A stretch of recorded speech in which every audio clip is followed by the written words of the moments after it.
Good evening. Good evening. Good evening. Good evening.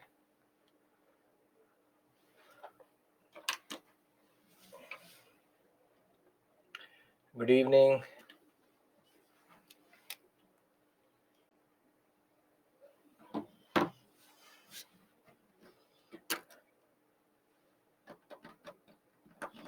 Perfect, Ankita. Great.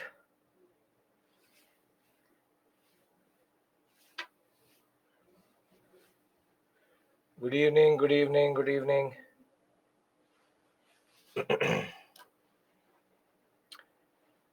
Very good documentary for ancient India. You can look at old videos, but you will not find anything generally.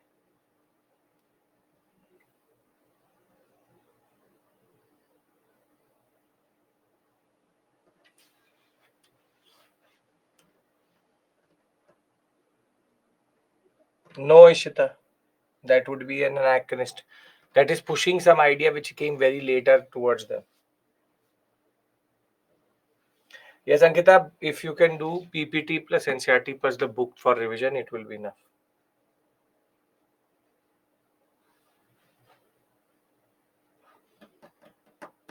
PPT plus NCRT is minimum. We'll wait as always 2-3 minutes and then we'll start.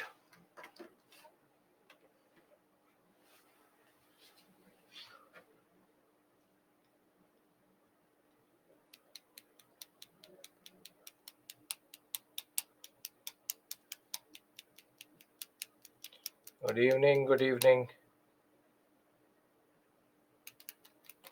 Aniket, rather go through the PPT once and then the NCRT. That would be a better use of your time. If you're 2024, 2025, sure.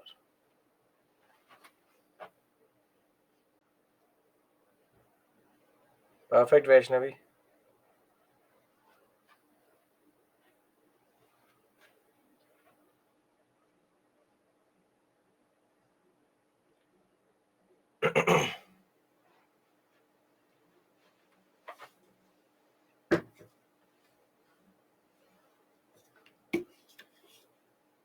No, Yashwant.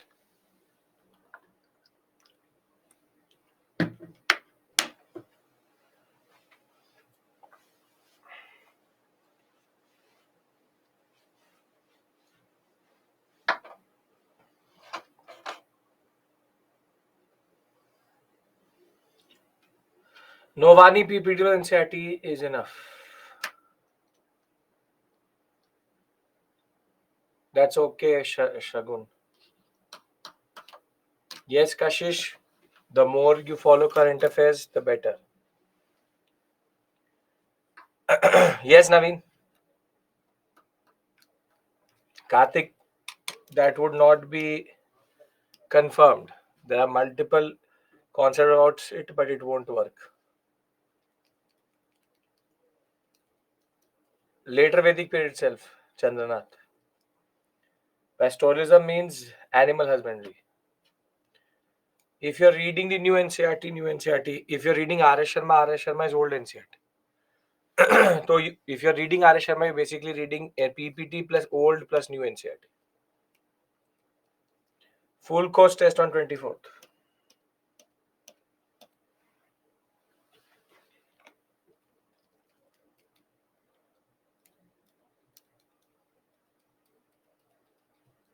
Proto-Indo-European religion. Meaning you want Aryan books, want a book on Aryans, right?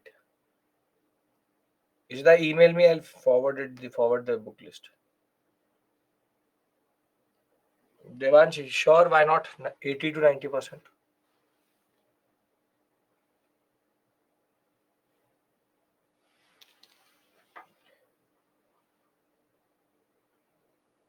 Even though IVC, see, actually, with regards to IVC, Abhijit, we don't have clarity. It could be that the same situation may be there, but we have actually no clarity whatsoever. No clarity. 1 second.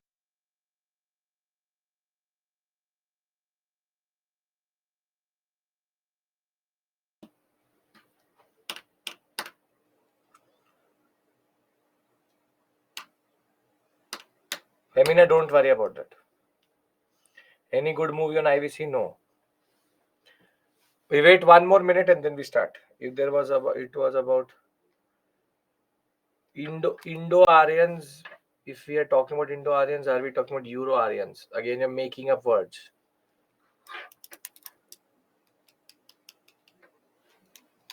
We will do previous year questions today. Yes, more than enough. Sanmugapriya. You said Nibbana is death of desires. Then in that case, Nirvana is the process of getting moksha. Moksha and Nirvana are interchangeably used.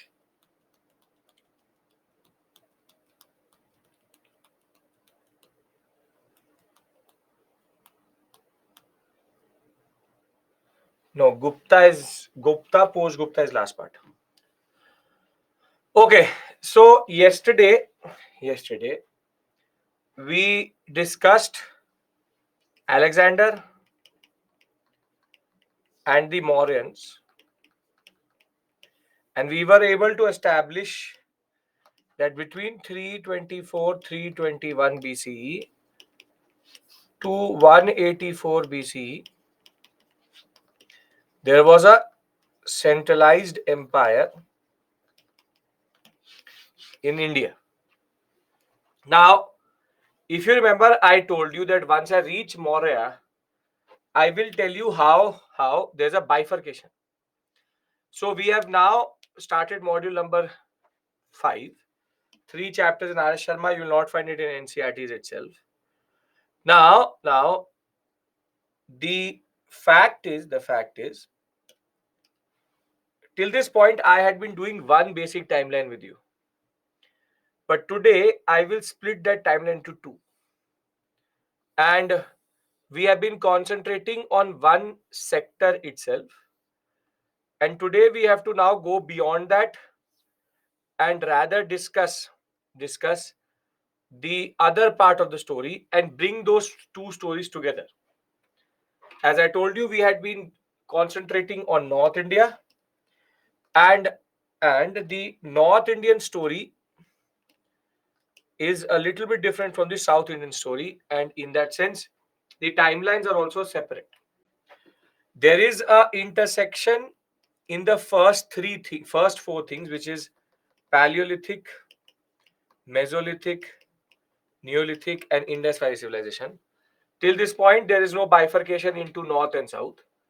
But from this point forward, from 2 million BCE to 10,000 to 4,000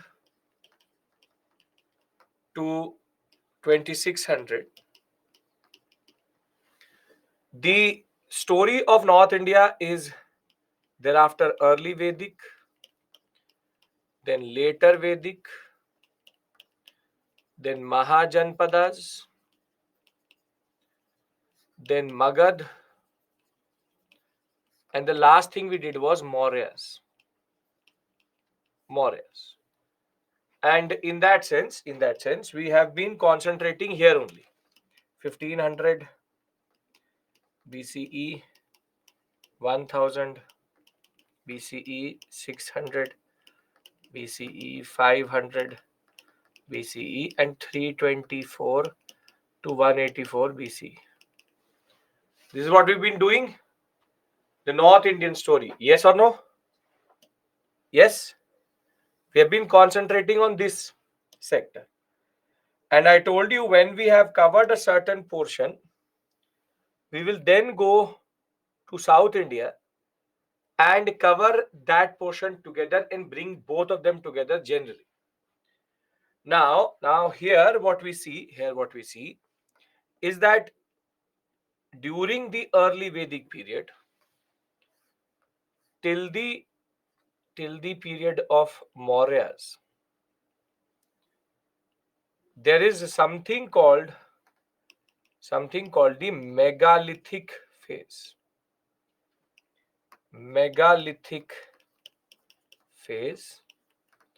Which is considered to be between 1200 to 300 BCE, And after this point, from 300 BCE till 300 CE, we have something called Sangam age, or what we call as Chera, Chola, and Pandya.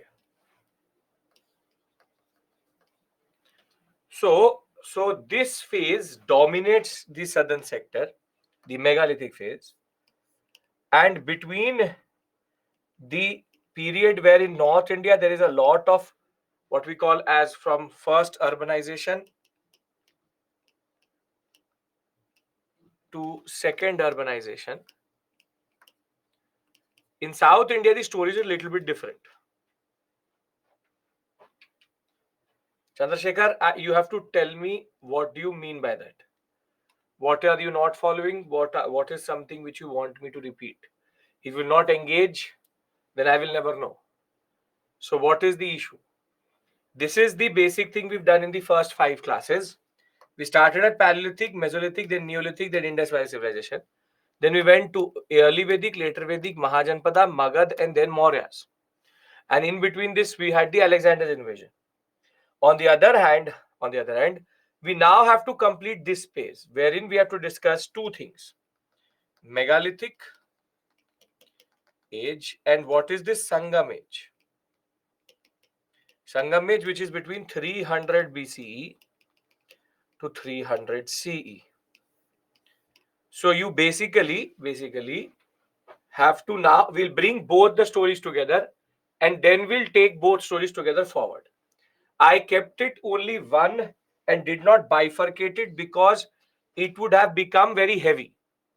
So rather, we have just gone in one direction first, and thereafter, we will change our course and we'll go both together, because we have to do first this, second this, but thereafter there are 6 different dynasties which will emerge after Mauryas will decline, and we have to see where they are placed, what is their most important concept. And if you have to actually we have to see what we are going to do. Generally, we'll do Indo-Greeks, Shungas, the Kushanas, Sakas, Satvahana. We'll also do 2 things: Saka era, Vikram era, the 2 alternative calendars, and the concept of caste formation. All of these things have to be done today. Small topics, but crucial in that way. We have to first cover the smaller timeline and then go forward. We have to first cover the smaller timeline and then go forward, which is I have to bring both stories together at the same point of time. Which is more or less. So from now on, we will post-modern not in NCERT. So that is why we are here. So don't worry. As you can see, there is no NCERT for that. So I will discuss it with you. You have to concentrate here. So don't worry about that. First, understand what is happening. We were going in a certain direction. We followed this one first. We were following this direction first. I hope this is clear to everybody. The North Indian story. Yes or no? Yes? Okay. Now today I will just cover this section and everything will come to pace with it. Now, let's start our discussion. Can we? Yes? A lot of you still joining in, so I will presume that you know this portion automatically. Okay, now,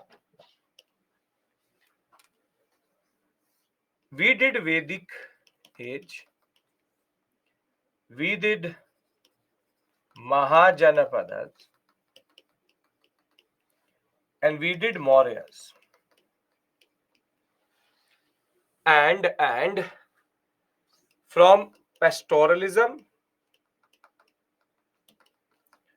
to agriculture, from egalitarian to fourfold Varna to trade coinage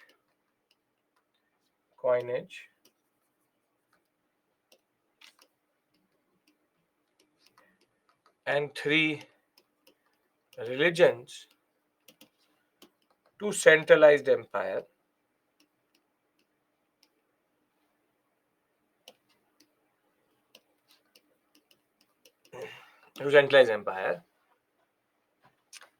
Parallelly to this, in South India, we have one very big phase which is called the megalithic age, which spans between close to 1200 years. And by the time the Mauryas, as we know already, the Mauryas were rising, Ashoka used to started to refer to these Sangam polities. To the Sangam polities called Chera, Chola, and Pandya. Now, what does megalithic mean? Now, megalithic age refers to a period in South India wherein it is an agro pastoral society which had agriculture and pastoralism as the main occupations. That is what agro-pastoral means automatically. South Africa or South America? No. Antarctica we are talking about. South India. Why will I talk about South Africa and South America? Kidhar? Sleeping. This means South India. Don't do this. South Africa or America. Antarctica. We are talking about Antarctica. How megalithic developed in Antarctica. How confusion? There is a point till you get confused. This is beyond confusion. I'm saying that I'm bringing the North Indian, South Indian story together. Why would I tell you the story of South Africa? You tell me. Or South America. And if I was talking about them, I would talk about Spanish and the Portuguese.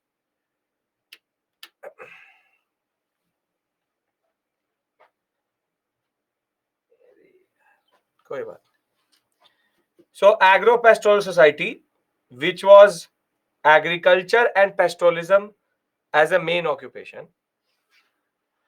Now, what is very specific to megalithic is that they are an iron age. So basically the iron age of South India is called as megalithic, and they are known for megalithic because these sites had very elaborate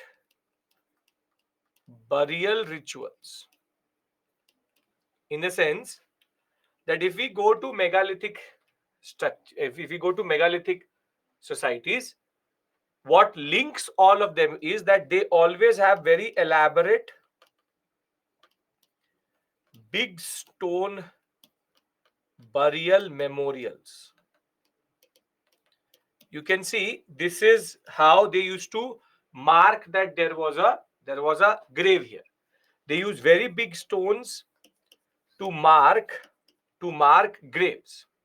That is why they are called mega, mean big, lithic means stone. So throughout South India, we have found multiple sites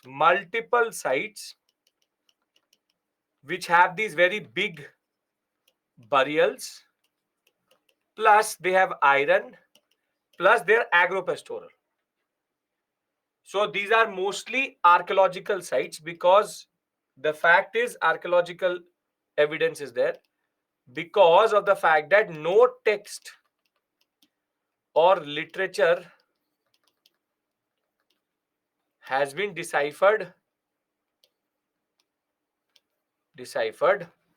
or found. So basically, whilst in North India we are seeing a textual understanding developing through the Sanskrit Brahmi whole concept itself, megalithic has iron, it has mega big stone burials, and they are agropastoral. Agropastoral means that they are doing agriculture also and pastoralism also. And we believe that they also had a mature state, but we don't know the nature because we don't have any form of archaeological evidence, literary evidences. And over and above that, we also believe that they were complex society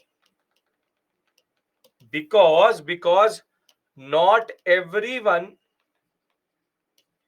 got a big stone memorial.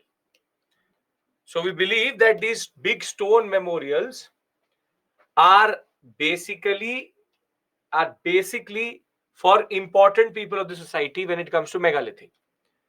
So whilst the Iron Age starts with later Vedic properly known from the early Vedic itself, here megalithic is the South Indian equivalent to that. South Indian equivalent to that. Pastoralism would mean animal husbandry. So very simply, megalithic has certain characteristics. We don't know too much about these societies. We actually have no real idea, not a lot of information about them because of the dearth of literary sources. So basically, from iron to big stone memorials to agropastoral and to the fact that sites are distributed across South India. And this is why we call it the megalithic phase. So just to add to this, connected with the beginning of iron technology in peninsular India, mega means big, lithos means stone, linked to burial practices. They use very big monuments to basically to mark a burial of a person. And from the Vindhya to the Aravali to the Deccan Plateau itself, we found these basic ideas. Now, a very interesting thing emerges when you study megalithic.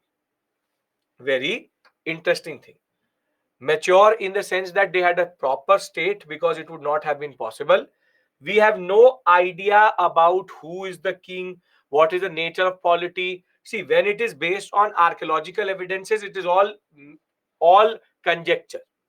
So we call it a mature state, but we have no idea. Like Neolithic, like Indus Valley civilization, we have no idea if they were actually proper state structures or not, because what is left is just basic sites with burials. So are we clear about this point? What do I mean by megalithic? What is it linked to? Because megalithic actually has a very very interesting pattern. Okay, now you see something. In North India, there is like a gradation. Gradation means that first you will find stone, then you will find copper, then we had bronze, and then we had iron. This is the way. This is the way it was: stone, copper, bronze, iron. Which is that you have a Paleolithic, Mesolithic, Neolithic, then non-Harappan Chalcolithic, then you have IVC, and then you have Vedic. So basically, the gradation of the whole thing was in a certain way, which is stone, copper, iron. First copper, then iron. Yes or no?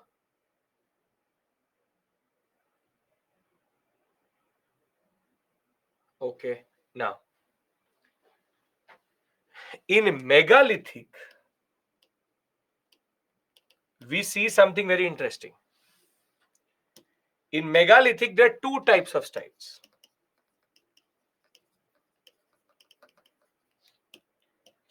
One side gives you stone, then copper, then iron.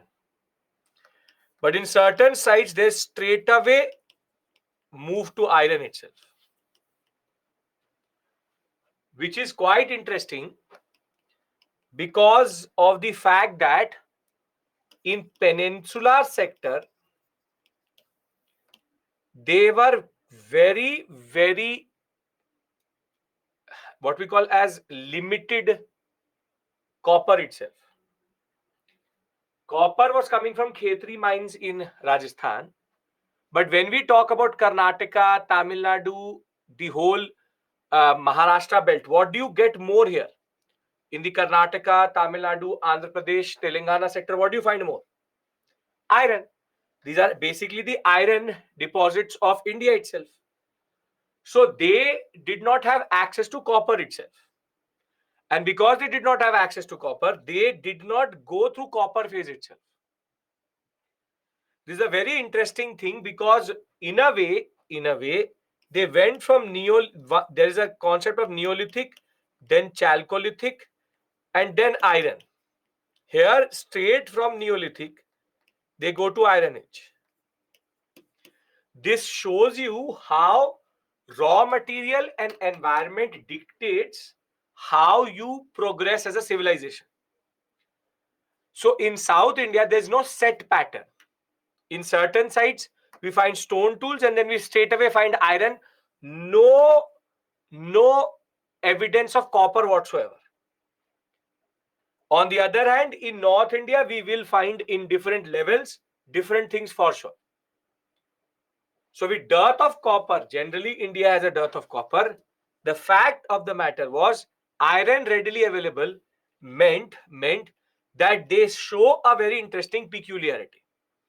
And the interesting peculiarity is that though they were agropastoral, though they knew about gold, silver, iron, copper, and bronze, everything was known to them. Most of these sites don't go that Neolithic, Chalcolithic, straight away go from Neolithic to iron. Because the fact is, iron was so readily available in the Bellary, Dharwar, Kurnool sector, and Salem sector, Tiruchirappalli, Tamil Nadu, in this whole sector, that they were able to figure out how to smelt. The smelting of iron and copper is all about temperature. At 1205 degrees Celsius, 1250 degrees Celsius, copper basically melts. But you need 2500 degrees Celsius and more for iron. And because they did not have copper, they rather went for iron itself. See, as I told you, we are trying to fill in a gap which we created when we started our story.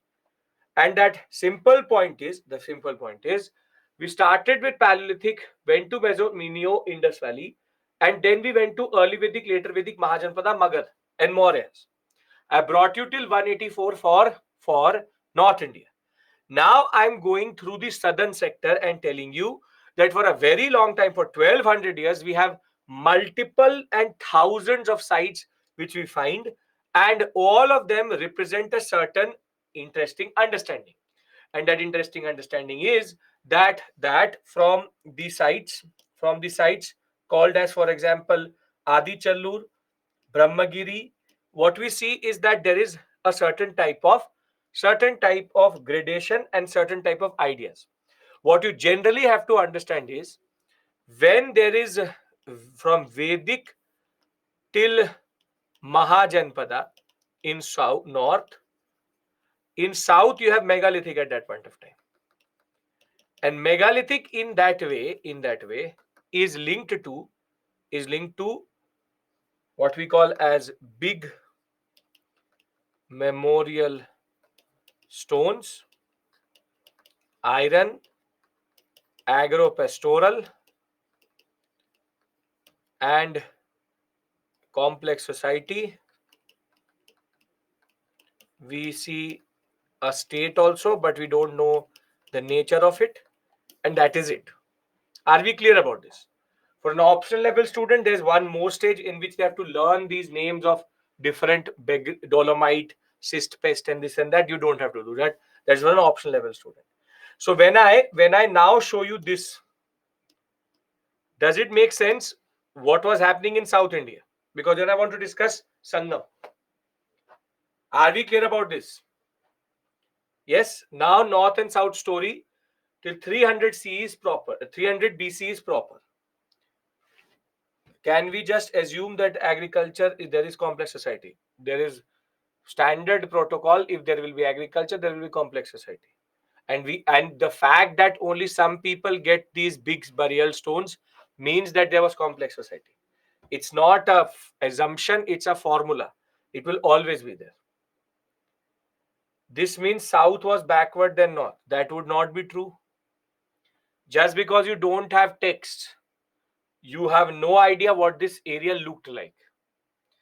So that is again a assumption which you're making, because you do not have any textual references to tell you what it was. It could have been equally prosperous, but they did not, whatever they developed, they did not document it in that way. So Lakshana, if you'll not find it in PPT, you'll find it in the annotated PPT. Settle down over and understand what you have to understand. The annotated PPT will come to you. You will find it. So 6th, 7th comment you've made. Don't worry about that. In North, we have evidence of chain of dynamism, unlike South. In South, we have long megalithic period. This question actually makes no sense because there's no competition. What you are asking me is, okay, North is forward, South is backward. What are you getting out of it?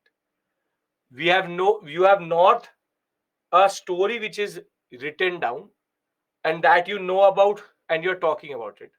South megalithic phase means, in that sense, if you really want to go that way, the southern sector is much more quicker in understanding iron.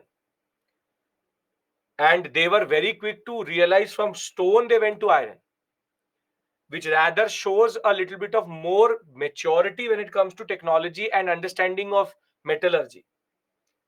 So don't judge because you have random texts which are talking about certain things.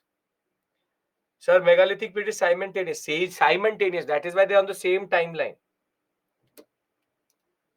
Megalithic as proto history.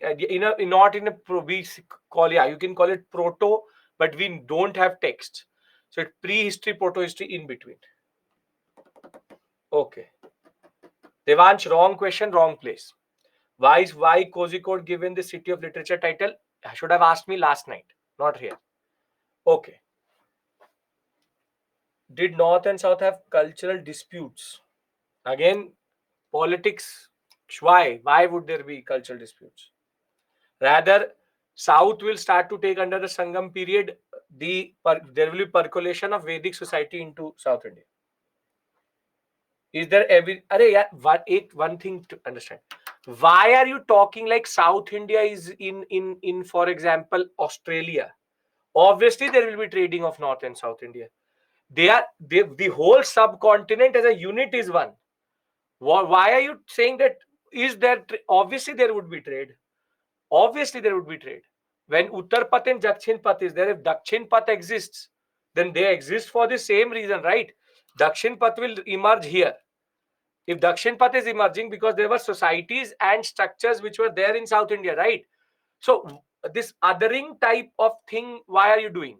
Which is that, okay, is there this, is there that? No, it's the same story. I had just concentrated on one sector of the subcontinent. I'm now concentrating on the other sector of the subcontinent. Stop doing this. These tendencies will come out in the interview and basically mess up your interview. So the simple point is, it's a proper structure. When we talk about the Indian subcontinent, we talk about Indian subcontinent. In the northern sector, there is a certain different trajectory which it goes because of the Aryan migration itself, and that will in turn lead to the Mauryas developing as the zenith point. Whilst whilst North India is figuring out how to go for iron, this and that, South India has already figured that out, and they have a megalithic phase. Unfortunately, maybe later, right now, unfortunately, because of the terrain of South India itself, and because of the iron deposit itself, because of the excavations itself, we may have lost a lot of history in that. And therefore, megalithic phase, till we don't find textual references, we are bound by these big memorial stones. Are we clear why, sir, trade is not happening in South with IVC time? At IVC time, there is still trade. Where did Indus Valley civilization get its gold from? Guess.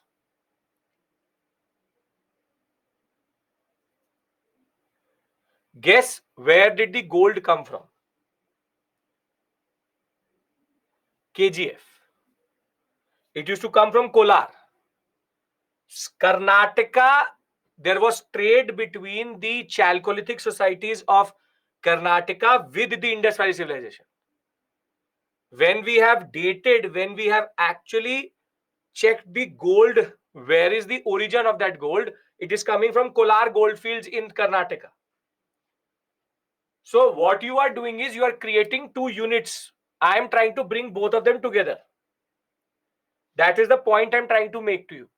There is multiple interaction between these things, but till this point I had been doing them independently. Now I'm bringing them together. That's it.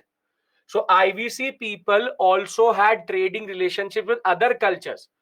Nujore, Gaetha, the Malwa and the Ahar culture for the same reason. It is Ahar which used to mostly give the copper to the Indus Valley civilization. The fact is that they're culturally different. So these are contemporaries to each other. Are we clear about megalithic phase? If they give you a certain statement based question about its features, you will be able to identify.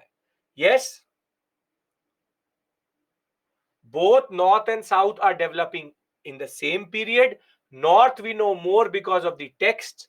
South we know only because of the megalithic structures. That is it. That is it. Textual reference is coming very soon, and that will give us a very interesting picture. Is there any chance of finding megalithic, Mesolithic, Neolithic in southern region? We have megalith. We have Brahmagiri, Ponampally. We have found Paleolithic structures. We found a Mesolithic. We found Neolithic. I showed you a whole. What is the peculiarity of South Indian Neolithic sites?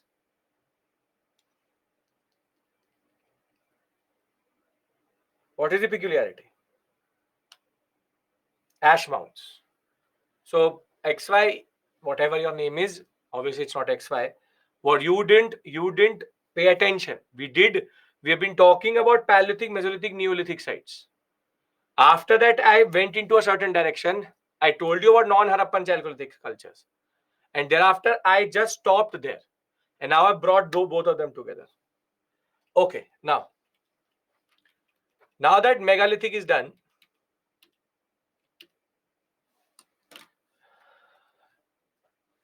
327, this period of 327 to 300 BCE till 184 BCE is known for Alexander, Chandragupta, and thereafter Ashoka and the Mauryas. That is what we've done yesterday. Thereafter 300 BCE to 300 CE in what is called the Deep South, the history of this period is reconstructed via a set of texts which are called Sangam literature. These are called Sangam literature because 3 Sangams happened which is conferences. And in these 3 conferences, these texts were produced. Now, the Sangam texts or Sangam literature written by the Pandya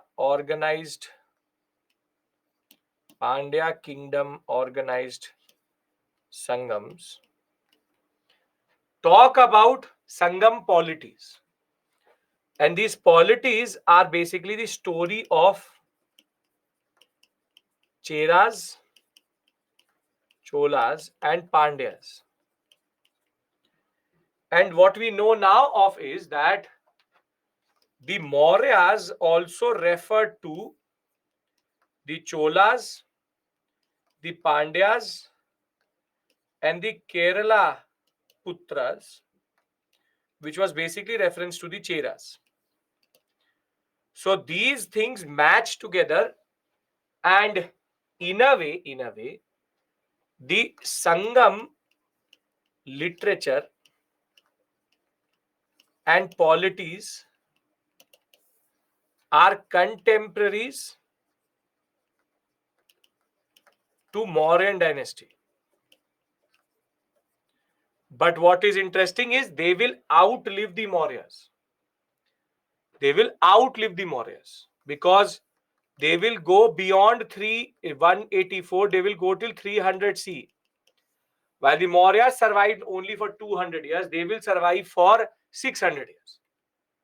Now, what are these texts which I'm calling as Sangam?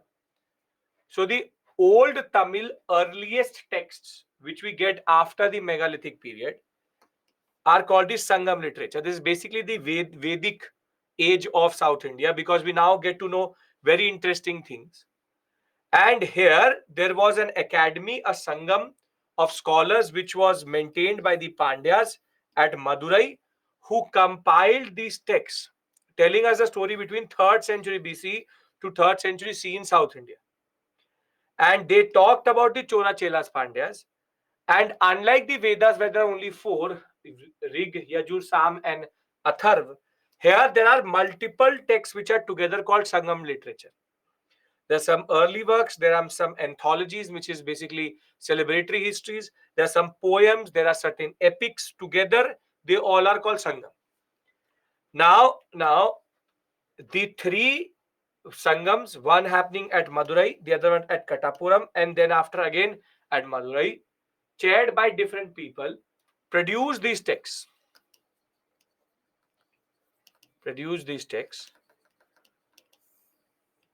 And very interestingly, Sangam literature has a very interesting peculiarity. There are poems in it, and the poems has emotions. And ironically, every emotion is linked to a certain tinai. Tinai means landscape. So for example, you have desert, you have spring, you have autumn, you have rainy season, and each of these tinais, the poems are expressing that type of emotion itself, which is quite interesting that ways. Though for an optional level student, you'd have to learn the 5 tinais and what are the names given to them. But for you, it is enough to understand tinai is a reference to a landscape, a certain landscape or a certain geography. And every geography has an emotion: desert, spring, autumn, rainy season. And poems on the Sangam literature, rather than being divided into chapters, they're divided into tinais, wherein you will basically have to, if you want to find a sad poem, where will you find it? Where will you find it? You tell me. You'll find it in the desert. You'll find it in the desert. So basically, a very happy one is going to be under the rainy season or the spring season. One in which it will talk about old age, it will be in the autumn season. So basically, there's a certain way. I know you can write, for example, Kurunji, Mullai, the Marudham, the Naidhal, and the Palai, but I don't want to give you this information. This is optional level. This is optional level because you don't need to know what is the exact Tinai name. This is the Tinais actually. One referring to each of the seasons itself. What is this Tinai actually? Tinai is a South Indian term. It's a Tamil word for landscape. Landscape means geography. Geography gives you emotion. Emotion gives you Tinai. And therefore, every poem is grouped into separate Tinais, separate emotion as expressed by geography, which is a very interesting way of grouping things. Grouping things. Are we clear? You don't have to do a thesis here. Are we clear that Sangam poems express emotions? Emotions are in the word, if you see the word Tinai, automatically understand they are talking about Sangam literature, because Sangam literature is chapterized into Tinais. Okay. Now comes the $1,000,000 question. Do you need to learn the Sangam literature? Yes. These are very, very, very important for your preparation. From time to time, there has been different types of questions in which they've been sprinkled around. And there's not a lot, but it is very simple, straightforward. Have to learn one each day. One each day, and you will easily do it. When was Sangam literature written and published? So, open Sangam literature written by the under the Pandya rulers during this period of 3rd century BC to 3rd century CE, and it was published during the same period, produced by each of these Sangams as they were written down. So exact dates, publishing date, publisher is not given, but basically the idea is there in itself that Sangam literature found later represents this period. It says like that. Can we talk about the Sangam literatures? Are we on the same page? Again, author is not one person, it's a Sangam. It is thousands of poets coming together. Which is the most important one out of the 5? All are important. Okay. This module was hard little bit. Abhi shuru hi nahi hua asli. The hard part has not come only. And I'm still trying to just align the North and South Indian story. What is happening is, if you will not pay attention, there are multiple things happening together. And when multiple things start to happen together, this happens. So there your concentration needs to be very high. So rather than obsessing over something which does not really matter, concentrate. I'm just trying to do something very straightforward here, which is bring these two timelines together. I have very categorically in the first 5 classes, gone till Maurya's. I'm trying to bring the second, which is the southern story, together, because thereafter, post Maurya, there will be multiple 6 different dynasties together playing in the North Indian sector and in the South Indian sector. So we need to understand that. So very simply, they are the Sangam polities discuss the story of the deep south, and they refer to the Chora Chera Pandyas, which I'm going to tell you. First, we need to see what are the Sangam literature. Now, the first one is Tolkappiyam, which is Tolkappiyam, written by Tolkappiyar, is a grammar book, and that is why we know about how to read these texts. It's a Tamil grammar book, and therefore it allows us to understand how to read this text itself. Thereafter, Thereafter, why are these texts important? Because they give us a picture of something. For example, you have Madurai Kanji. You have to remember all of them cannot be exempted here. Madurai Kanji talks about Kaveri Patnam and the trade and commerce in Deep South, which is quite important that ways, and shows us that they were very intricately connected with the Romans. Roman trade was very, very well known to these Sangdi Chera Chola Pandyas, and because Mauryas are also referring to the Romans, the Roman trade is as right now rising under Julius Caesar and all. By Augustus Caesar period, the southern states will become extremely what we call as well connected with the Romans and the whole Greek and Rome sector in that regard. Thereafter, you have Murugan Popadai, which is the story of a very important god, which is Muruga in Deep South, which tells us how religion is rising in this sector. Then you have Palamoli, which talks about day-to-day rituals of Brahmins. What does this tell us? Tell me, why is this very, very important? What does this tell us? By just looking at this text, what do you get to know? Now, what we get to know is that four-fold Varna system was permeating or percolating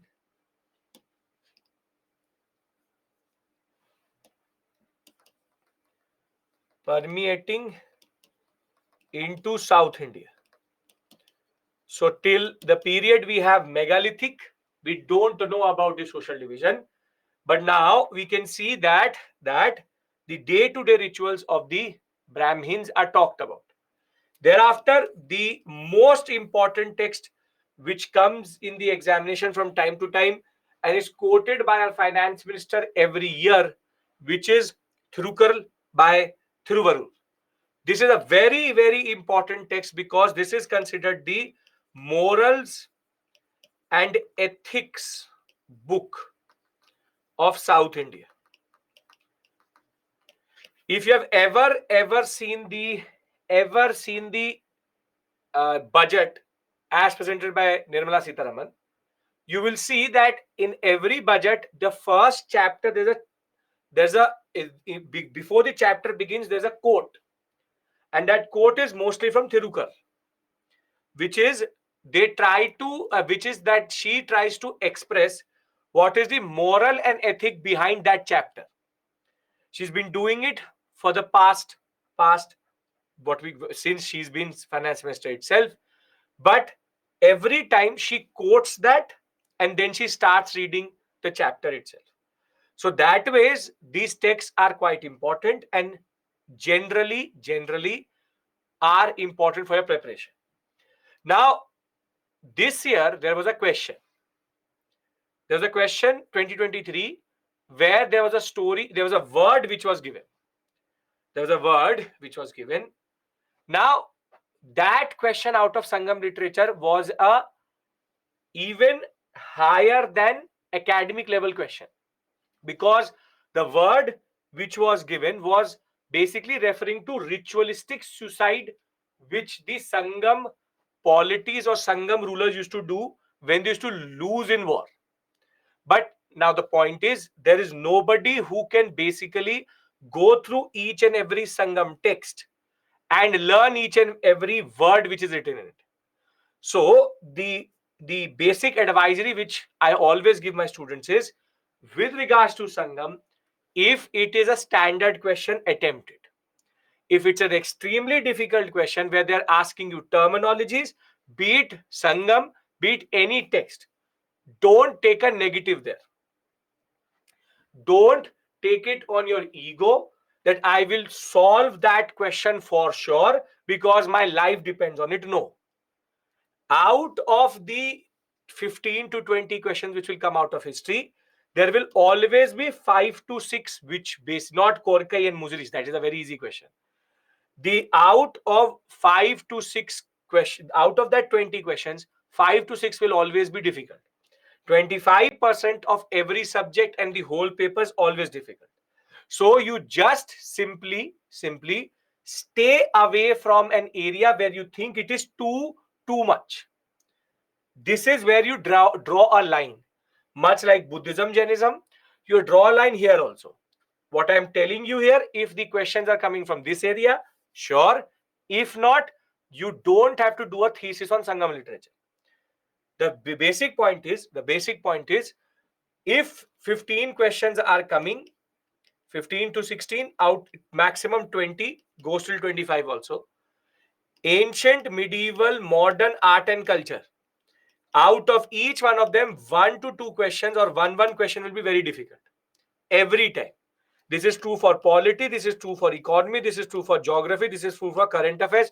Out of 100 questions, 75 questions are standard, 25 questions are difficult. Now what you do is, students, what they do is they chase this 25%. They say, how can I answer this? And what happens is that they basically make sure that the 75 get messed up. 75 to 80 questions have to be answered properly. Reduce your negative marking. The more you reduce your negative marking, the better it is. Don't take it on your ego that I will solve these 25 questions, because that will be your downfall. That will be your downfall for sure. 110%. Because these 25 questions can only be done either through Google, or you knew the text, or an academic level understanding.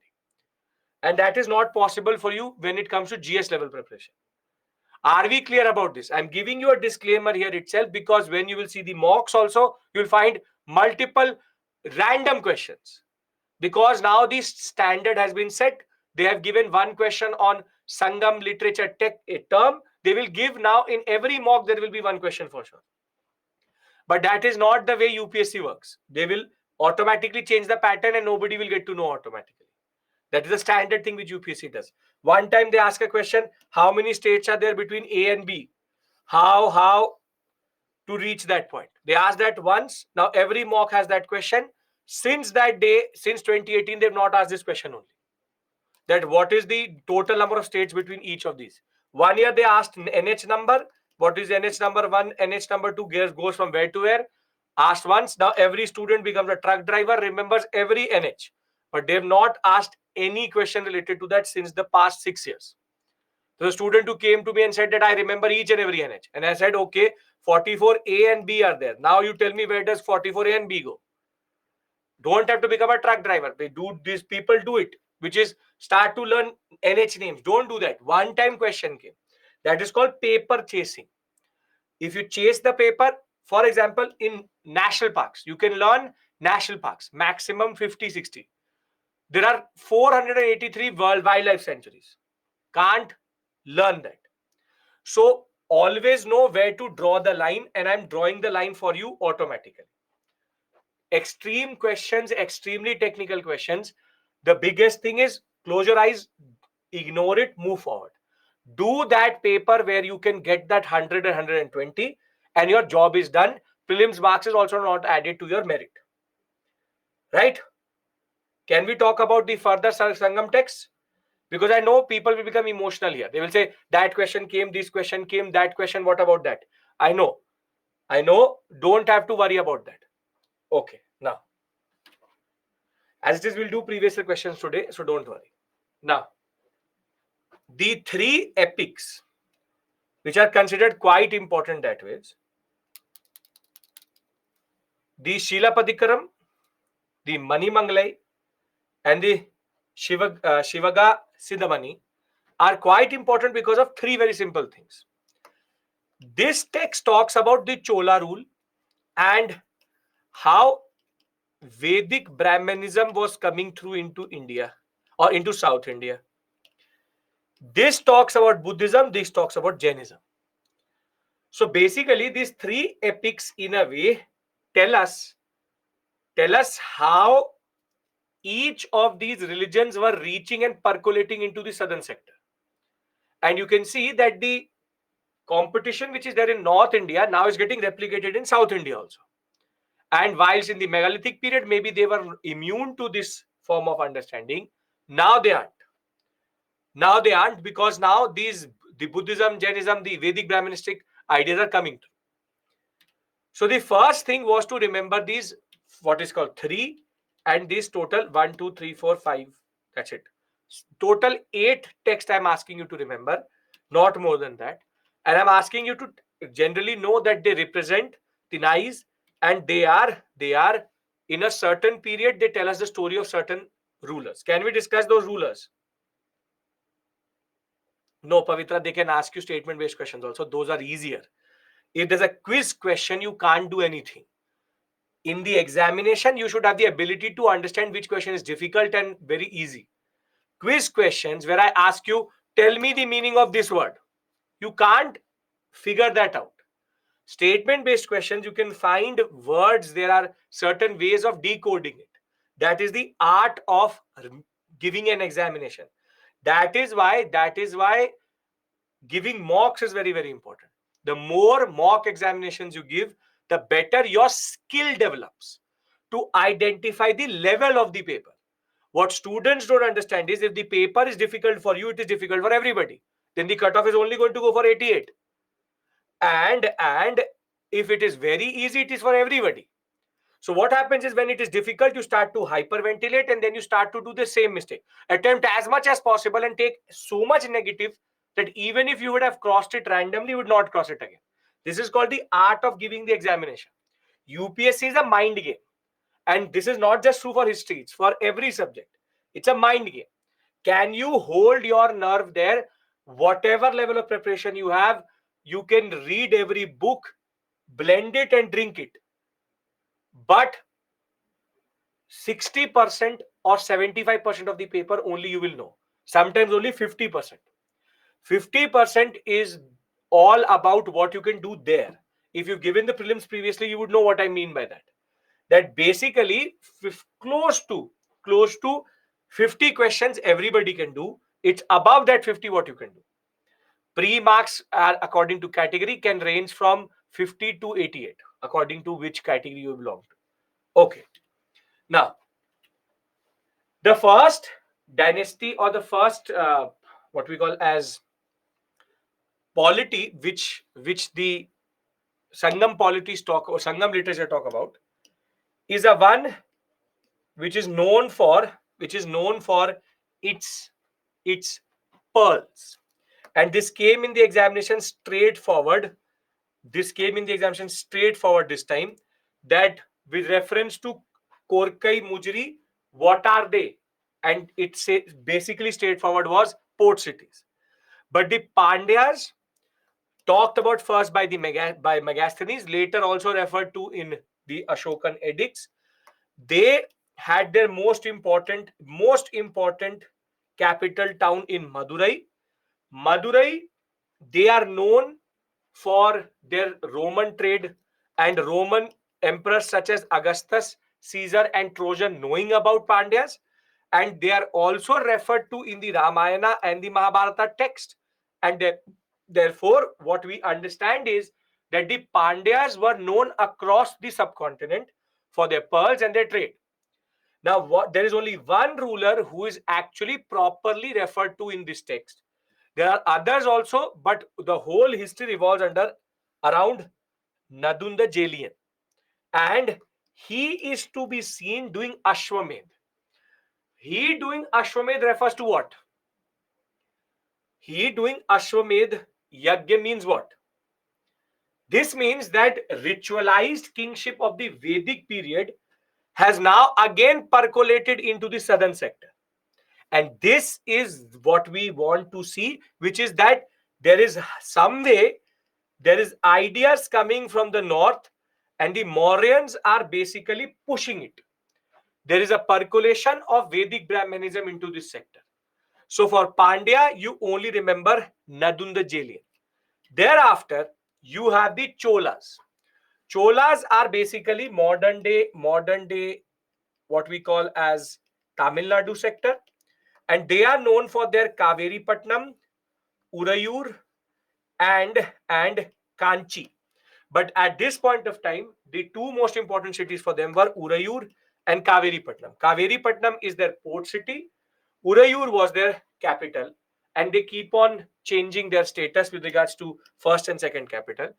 They are known for cotton, And we believe that King Elara was the first Indian to conquer Sri Lanka from the Cholas. But what you are thinking is, where is Raja Raja? Where is Rajendra? Why are you not telling us about Raja Raja and Rajendra? They are called early Cholas or Sangam Chola. In the examination, they will be referred to like this only. Early Cholas, which is 300 BCE to 300 CE, are only known for one ruler, Elara and Karikal Chola. Karikal Chola is believed to have developed the Puhar sector itself, which was again mentioned in the examination. And he built a very important dam which till today stands, which is in Chirangam. So Karikal Chola and Raja Raja Rajendra, there's a close to 600 to 700 years of difference between these two. So when we talk about Cholas, Karikal Chola is the only Chola which is known right now properly. Thereafter, you have the Cheras. Cheras are on the other side, which is basically the Kerala sector. And the Cheras are known for Muziris, Tondi as two very important capitals, two very, very important capitals. They keep on fighting with each other for this sector, and their borders keep on changing. So there's no exact border which they have. But the fact of the matter is, the Malabar coast, which is the Kerala sector, capital is Vanji. Mujiris and Tondi are very important, two very important, very, very important ports.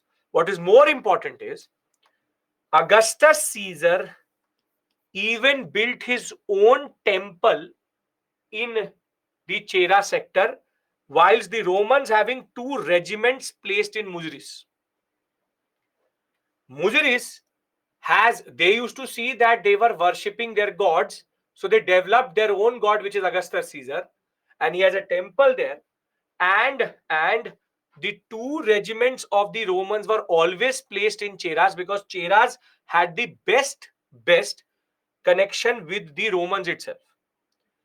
Now we also know that there's two very important rulers who are mentioned in different texts and of Cheras.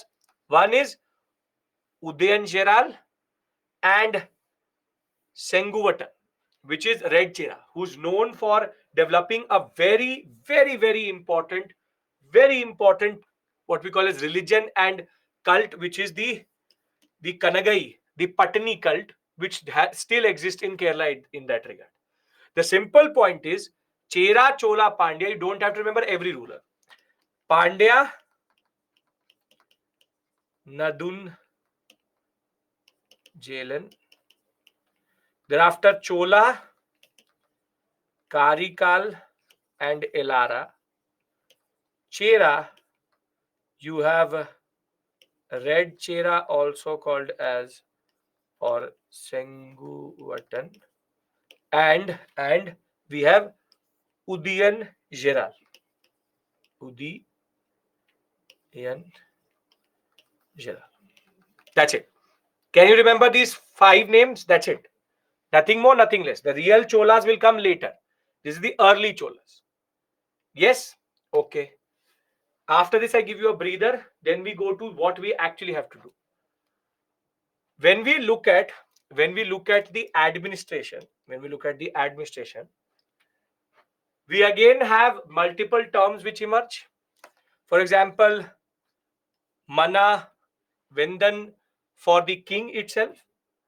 And officials again have very similar names. For example, Purohitar, Purohit, Dutar, envoy, Senapati or Senapati.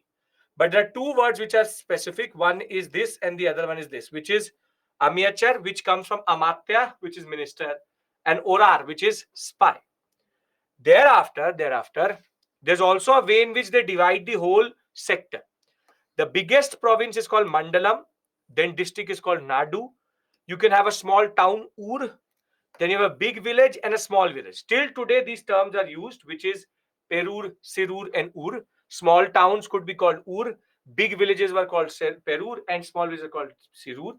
And Pattinam is a word which is used for any port city, which still today is used, which is Kaveri Patnam, mostly Patnam. Pattinam means coastal city. Puhar is a word which is mostly used for harbor. And we can see that again, same type of taxes are also taken. Kerai, which is land tax. Erai, which is paid to a person who has won that sector or is the local power, which is means feudatory means local power. Custom, forced gift, which what would be the equivalent of iravu? What would be the equivalent of iravu? Forced gift in Vedic period. Very good. Bali. This is basically Bali in a different way. You give a forced gift to the king. Beautiful. Very good. Which shows that you are trying to connect these two. Perfect. Thereafter, you have the Veriyar who tax collects. Now, you have to remember these words. Can be sprinkled from here and there. Can't help it. But the way it is, one each day, not very difficult. Here, I give you a breather, 5 minutes. And thereafter, I have to do a very important discussion with you, which is post Maurya. Finally, I have brought you together at one point, and now I want to go forward and discuss post Mauryan dynasties. Are we clear? Yes? Okay. So you want to be on that slide. Okay. This one. Okay. Okay. So we come back at 6:20 and we take the story forward. Then 20, 25, 40 minutes of a burst. Then I'll again give you a break. Okay. Vishakhapatnam also same thing.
Okay, welcome back.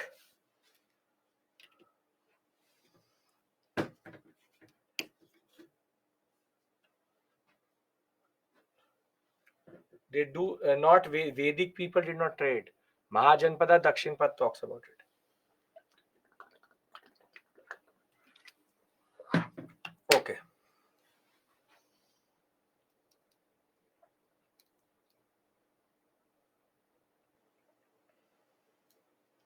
Well, Jhansi, obviously my pronunciation of Tamil words is not going to be correct. If you make me speak Kannada, also same thing story. Any Gujarati, Rajasthani, I will literally pronounce it. Obviously, it will not match. That cannot match.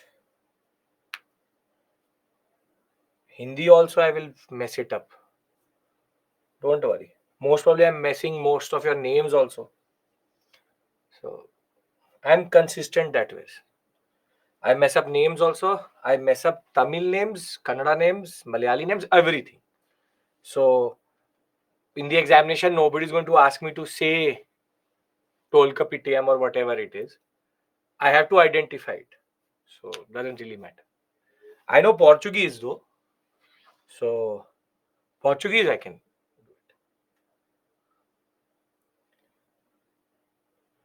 How to identify a question in the exam? The level of the question will be very high to any standard book you've ever seen. Level to automatically you'll understand. Okay. Can we come back?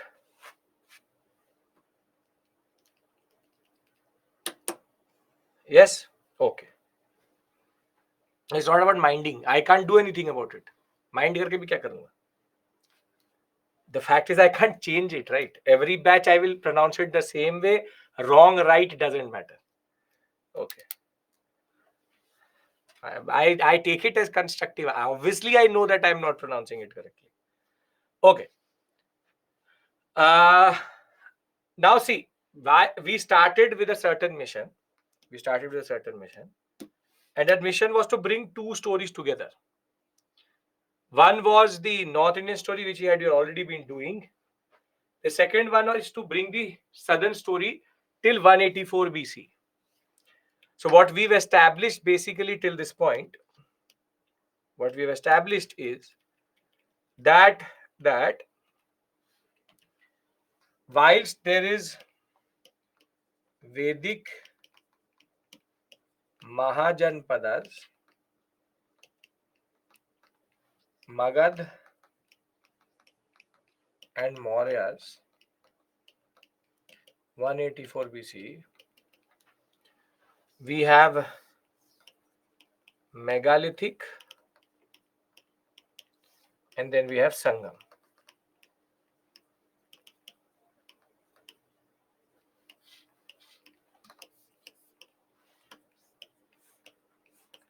Are we clear about this now?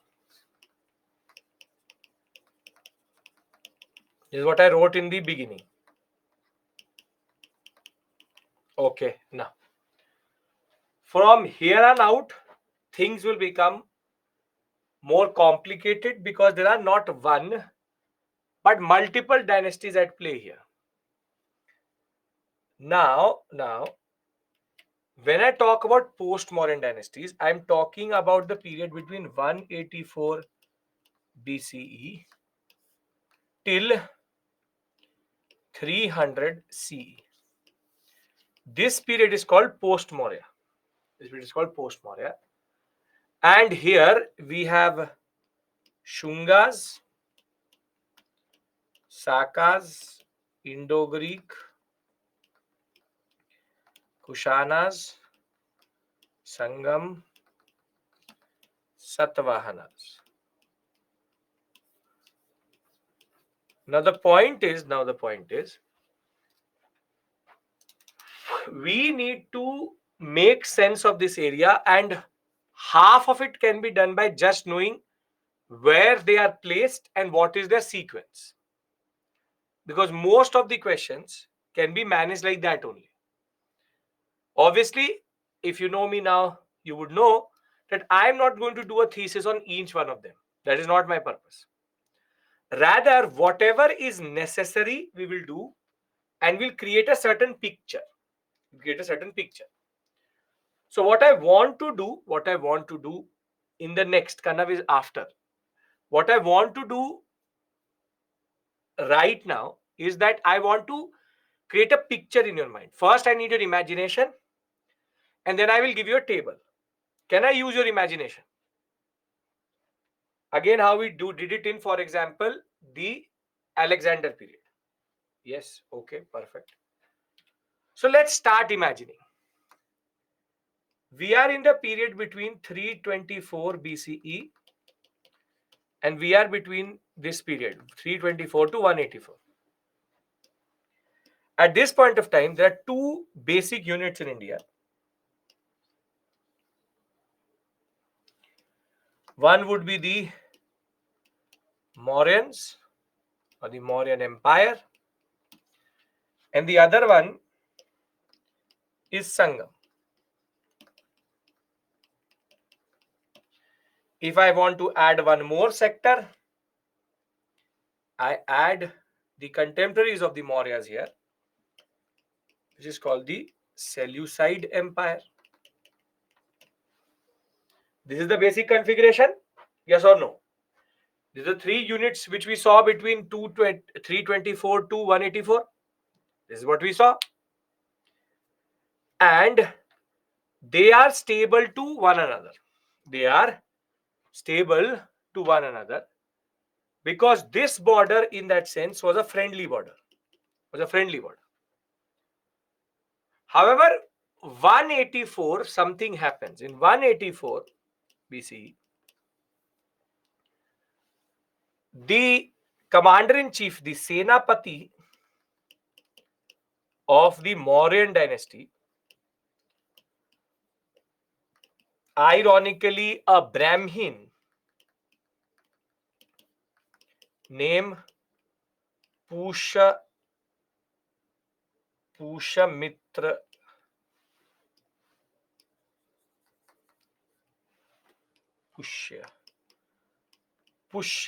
Sunga, or written like this also, Pushamitra Shunga. He will kill the last ruler, Brihad Rath of the Mauryas.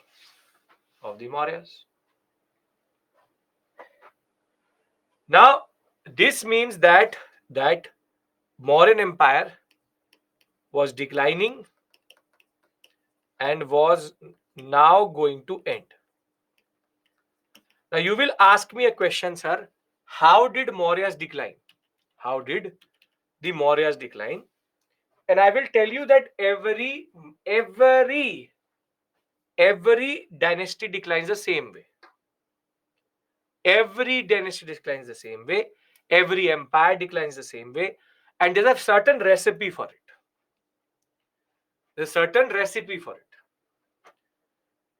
Who is that Brahmin? That's the Senapati Pushamitra Shunga. And the recipe for decline is very straightforward. First, you switch on the fire called weak rulers. On that, you put a very beautiful pan, and now you add what you need to add. So if you will add, for example, a little bit of administrative issues, then economic decline, external conflict, social issues, corruption, or what we call as resentment or dissent, we can say. Dissent. and thereafter you start to saute it, and thereafter you put in the last swad anusar, according to what you like. You add very simply cultural or religious issues. The dish which you get is called decline of an empire. Every empire declines the same way. Either there will be weak rulers. That is why I never teach decline. Same story everywhere. Weak ruler will be there. He will not be able to manage the economic decline. There will be administrative issues. If it is a very good dynasty, there will also be corruption in it. There will be external conflict. There will be social issues. There will be dissent. There will be corruption, and little bit of cultural and religious issues you will add. Every dynasty, Maurya, post Maurya, Gupta, post Gupta, all dynasties decline like this only. So you don't need to worry when it comes to decline, because for the same reason, okay, corruption twice, so ज़्यादा हो गया, कोई बात नहीं, हटा दो. The simple point is, there's a very categorical reason where I don't do decline. Firstly, UPSC doesn't ask decline, but if they ask decline, if you see any of these, just mark it. Make sense? Does this make sense? Yes? Okay. And this is true for every dynasty, every empire, be it anybody. Okay, now let's come back to our story. So there are two things which are at play in Brihadrat getting killed. One is the fact that Brihadrat obviously was a very weak ruler. He's a weak ruler. Dissent means people don't agree with the ruler. Discontent. And Pushyamitra Shunga was a Brahmin. He was the Senapati. This only tells you that there's some cultural problem. Because a Brahmin being a Senapati in itself is a problem, because this means that they had become too hep, which is, okay, let me make a Brahmin also a Kshatriya. Basically, the way Ashoka ruled his empire, Buddhism started to become so powerful that the social categories within the empire started to decline, and that in turn led to more and more conflict. So I told you, cultural and religious issues. So basically, Pushyamitra Shunga in a way embodies cultural, religious, social discontent, and Brihadrat was not able to manage it. So for my purpose, Brihadrat got killed and Maurya's decline. Because what matters is the story hereafter. Can I discuss the story hereafter? What happens? Okay, now, between 184 BCE to 150 BCE, there will be multiple things which will happen in North India. And here we'll zoom out a little bit, because we'll even take the Himalayas and the story beyond it. This is the Himalayas for us, the Himalayan mountains, and we'll take the story beyond it also. Now the first thing which happens obviously is that once Pushyamitra Shunga is going to kill, he will carve out his own small empire, which is called the Shunga dynasty. The Shunga dynasty. But obviously, he was never able to capture the whole area which the Mauryas had. So the Shungas basically were holding the core area of the Mauryas. So this is the first dynasty which comes out. Thereafter, in the Seleucid Empire also, some things happen in 184 BC, which is that the person called Diodotus I. He was a Greek. He establishes his rule by overthrowing the Seleucid king. I don't care what his name is, but Diodotus I was the one who captured it. So you can see in both areas 184 something is happening. And what Diodotus I is going to do, he is going to establish a very big sector here, which will be called the Indo-Greeks, and or the what we call as the Indo-Bactrians.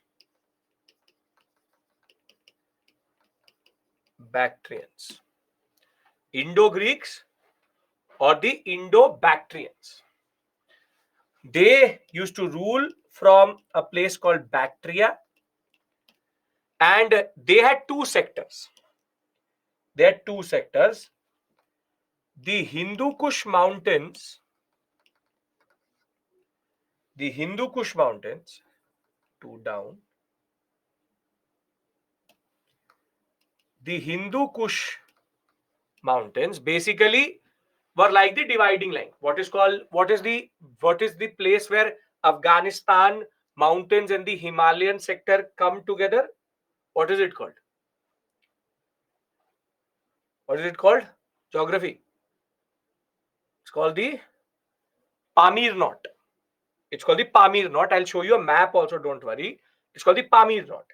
So in the Pamir Knot, basically above the Pamir Knot and lower the Pamir Knot, north of Hindu Kush and south of Hindu Kush, the Indo-Bactrians have come. Now you can see that the Indo-Bactrians have entered into the northwestern sector.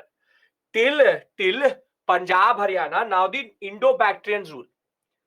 So you can see that these two are successors or new states. Successors or new states? These are successors. One succeeds the Mauryas, the other succeeds the Seleucid Empire. Mauryas give birth to the Shungas. The Indo-Greeks are nothing but Diodotus I capturing power. Shungas is nothing but Pushamitra Shunga capturing power. So they are new, but they are succeeding somebody. They were already present. Mauryas are giving birth to the Shungas. Seleucid Empire is giving birth to the Diodotus Empire, which is Indo-Greeks. They're called Indo-Greeks because they are Greeks, but they have an Indian side also. So Shungas are the successors of the Mauryas. Indo-Greeks are the successors of the Seleucid Empire. Are we clear about this? I'm not going to now go into a difference between successor new state. I really don't care. You want to call it a new state, you call it a new state. I'm not going to get caught up into something which is immaterial. The simple point is successor and new state would be somebody who's coming out of India, who's coming from an outside sector, and he has no antecedents in India itself. Pushamitra Shunga was the Senapati of the Shunga of the Mauryas. Diodotus I was the commander-in-chief of the Seleucid Empire. Are we clear about this? I told you start to pay attention, because if you won't, things are happening very quickly. Are we clear? Who are Indo-Bactrians? Greek rulers who ruled from Bactria. That is why they called Indo-Bactrians or Indo-Greeks. I want everybody's yes, because there's one player which is missing. There's one player which is missing in this story, and that we have to discuss. The rise of the Shungas is 184 BCE. The rise of the Indo-Greeks is 165 BCE. So they are more or less contemporary to each other. Hindu Kush role is that there are two sectors, one north and then south, Indo and Greek sector. Now, we know that in the deep south, we have the Chera, Chola and Pandyas. So that is totally fine. We have the Greeks. This is the Sangam sector, Sangam polity. But there's also one more player missing, which came to India in 150 BC, and they are called the Shakas, the Indo-Parthians, or the Indo-Scythians. Now, to understand that, you have to go a little bit beyond India. Here you have the Chinese Empire, and a ruler called Huang started to expand. He started to expand. And very simply, when he started to expand, there were two tribes here. There were two tribes here. Tribes mean they are nomadic tribes. One is called Yuchi tribe, and the other are called the Scythians. The Scythians. Now, these tribes are mostly moving around in this sector. But when the Chinese start to expand, they start to push these tribes out of the Tibetan sector and I told you I need your imagination, out of the Tibetan sector and towards the Central Asian sector. Now, if the Yuchi will get pushed, what will they do? If the Yuchi tribe will get pushed, and remember their name because they are also important to us. If the Yuchi will get pushed, what will they do? They will further push the Scythians. So there's a further push here. And can the Scythians go south?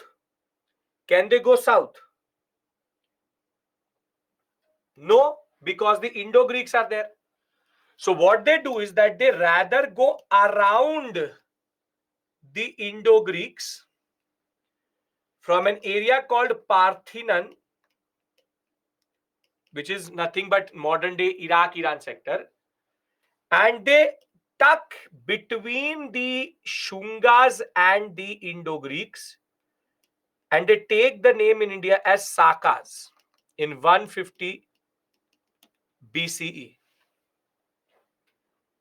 Basically, if I look at North India at this point of time, you have the Shungas who are ruling this whole sector. You have the Indo-Greeks who are ruling this whole sector, Indo-Greeks.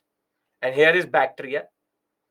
And the fact was that the Yuchi were sitting here and the Scythians were sitting here. The Chinese start to expand. When they expand, they go via Parthian and enter into the Indian subcontinent and establish themselves as what we today call as the Sakas. This is not difficult if you can imagine the movement. You have three different sectors. One which is coming here. One which is coming here.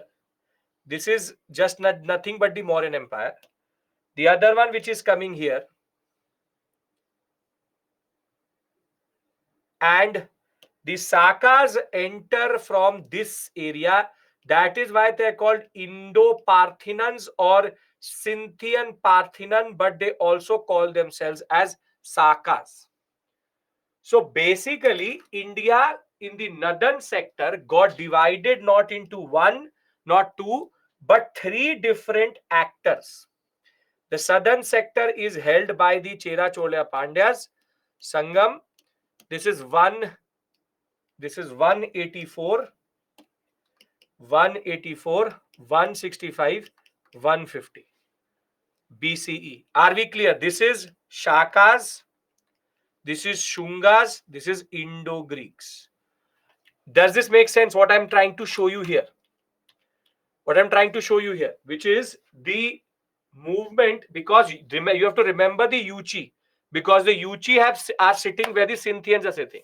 I'll talk about each one of them. I'm just trying to make you imagine their evolution. And their movement in that regard. And we have to take this one step further. Can I do that? If this is clear, you can see there is fragmentation. This is called fragmentation. We have the Chinese pushing Yuchi pushing Scythians coming into India, and the Shungas and the Indo-Greeks being here. Where did the Yuchi settles? Yuchi came to where Scythians were. But you will see there will be further movement also. Can we go to 150 to 30 CE period? Sakas via Iran, Baluchistan, whatever you want to call it. Yes, sure. This is happening in northeastern, northwestern sector. Northeastern is very, very clear because from that area nobody can come in. The Himalayas block that whole sector. Nobody can come from India from northeast. They can only come from northwest. That is the only place where it is open to come into India. Okay, now we go to 150 BCE, and from 150 we go till 30 CE. We go till 30 CE. And now what happens is North India is stable. North India is stable. You have the Indo-Greeks, you have the Shungas, and you have the Sakas, and you have the Sangam polities. And as I told you, our very good friend Yuchi are sitting here. I'll tell you what this Yuchi is. You will get to know very soon. And this is basically the Himalayan sector in that regard. This is the Himalayas. Now, this should not be a problem to anybody. We've already discussed this. This was the last discussion we had, that these are the 3 to 4 areas which have developed. One in 184, one in 165, one in 150. I hope this is not a problem to anybody. Not a problem to anybody. Does anybody have a problem here? No. Now, what happens is that in the Deccan sector, rise a new power there called the Satavahanas. In 100 BCE, the Satavahanas rise, and they basically hold the Deccan sector. They hold the Deccan sector. Satavahanas were also Brahmins. They had remained silent for a very long time. But when the Shunga, Indo-Greek, Saka started to take turns in dividing India, the fact was that the Satavahanas opened this sector and captured it. Opened this sector and captured it. So you can see there is one more indigenous player which has come through. While Sakas came from this area, Satavahanas rise indigenously. Do we understand who are the Satavahanas? What is the Satavahana? I'll discuss with you. I'm just trying to establish their basic sequence of rise. Are we clear about this? Because now I need to bring the Yuchi into India. Okay, very good. Now, in the 30 CE period till the 300 CE period, I told you, Yuchi were sitting here. And we had Indo-Greeks, the Sakas, the Sungas, the Satavahanas, and the Sangam. This is how it is. This is how it is. This is how India is, which is Satavahanas, Sakas, Sungas, Indo-Greeks, and the Sangam polity. I'll give you a break after this exact point. Now, I told you that the Yuchi were sitting, but who was expanding at this point of time? Who was expanding at this point of time from this side? The Chinese Empire. They had pushed the Yuchi. Yuchi had pushed the Sakas. Now the Yuchi were here. But the Chinese again come further this side. They again push the Yuchi. But the Yuchi, unlike the Sakas, were quite powerful, and they enter into the Indian subcontinent, and you very fondly remember them as the Kushanas. And basically, this whole sector, this whole sector, North India, will be taken up by the Kushanas. And now only four powers will remain: Kushanas, Sakas, Satavahanas, and Sangam. This is 75 C. This is between 60 to 75 C. Basically, this is the Kushanas. The Kushanas push the Shakas. Shakas come to India. Chinese push the Kushanas, then into the Sakas. Sakas come to India. Later, the Chinese further push the Kushanas, and they come into India. They change their name because Indian texts don't call them Yuchi. And though Indian texts call them Yuchi, you don't know it. You don't know it. I know it. Academics know it. You don't know it. The fact is, the Chinese empire was quite powerful, pushing further towards the Tibetan sector. This is how China became from what we call as the South China Sea till the Tibetan sector. So what I want you to do is, I'll give you a break here. What I want you to do here is, I want you to imagine this in your mind. I'm trying to show you a certain picture. If you look at it, it's like an animation. We started with Seleucid Empire, Maurya and Sangam. Then we saw Indo-Greek, Shunga, Sakas and Chera Chola Pandyas being there. Then we saw the Sakas coming in and making it from 2 to 3. And from 3, we had the fourth player, which is Satavahanas. And then we see the Kushanas coming in and capturing the declining Indo-Greeks and the Shungas. I will give you a table that will be more helpful, but I hope this makes a little bit of sense to you. Why couldn't the Yuchi tribe that was so powerful take the Indo-Bactrians and Shungas couldn't resist Chinese empire? Because China is quite powerful, very big empire, very big army. Yuchi, the Indo-Greeks and Shungas were declining by this point of time. Can we take a break here? Picture is more or less clear. I will cover previous year questions, don't worry. Impatience, not expected. This from this area, you will not get these type of questions. This is an area which a lot of questions come, but students don't know how to tackle it. So this is what you have to understand. We take a break here. I come back. I make a table. This is all very complicated. No NCRT talks about it. This is Upinder Singh gist of at least 120 pages to you. This whole map which you see here, this is how I always teach. I teach in Turkish invasion like this also, everything like this. We do it like this only, which is map based understanding. This is a very good way of visualizing. If you can visualize, you can then obviously remember it automatically. We will come back at what, 7:10, and we'll take the story forward. There is no mains portion. Learn this by the 7th class at least. Okay. You want to be here, you want to be here, you want to be here. Which slide you want to be? Last one? Okay. See you.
two tribes are both are same. No, Yuchi is different, Saka is different.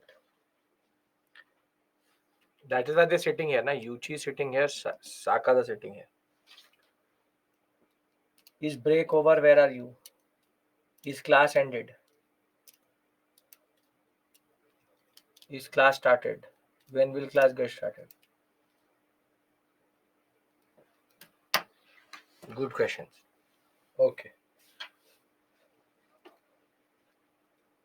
Sir, tomorrow last class of ancient history. See, with me, you don't get freedom from me like that.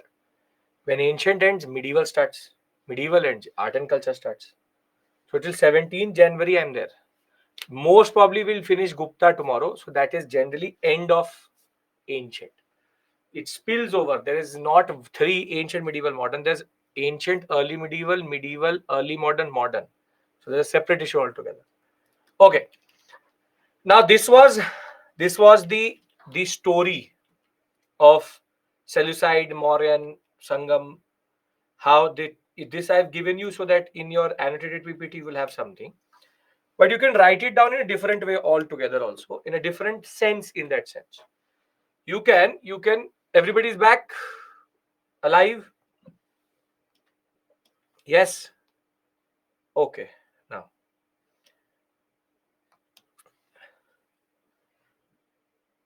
meanwhile, southern states could have expanded towards north. Not that powerful. Okay. Now, you can also make it into this way. Dynasties period. You have 324 184 BC. You have Mauryas. You have Mauryas and Sangam. Then 184. Yes, you have to learn their BCs. Important. The least you can do. You have Shunga, Indo-Greeks, and the Sakas. 184, 165, 150. Then you have 150 BC to 30 C.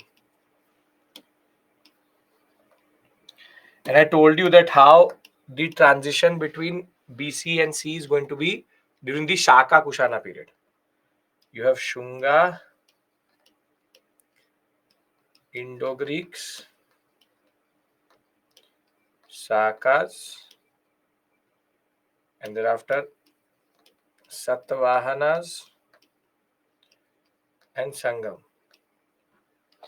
And last is 30 CE, 300 CE, and that is Kushanas,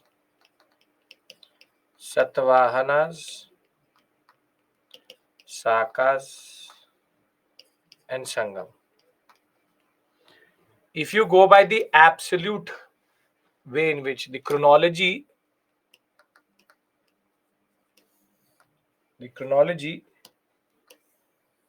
is as follows, which is Maurya and Sangam are together, then Shunga, Indo-Greeks, here also Sangam. That is implied. Indo-Greeks, Shakas, Satavahanas, Kushanas. I have written it there, Sangam polities. That's implied, but sure, why not? 1, 2, 3, 4, 5, 6. Were Kushanas and Shakas ethnically Mongoloid? No.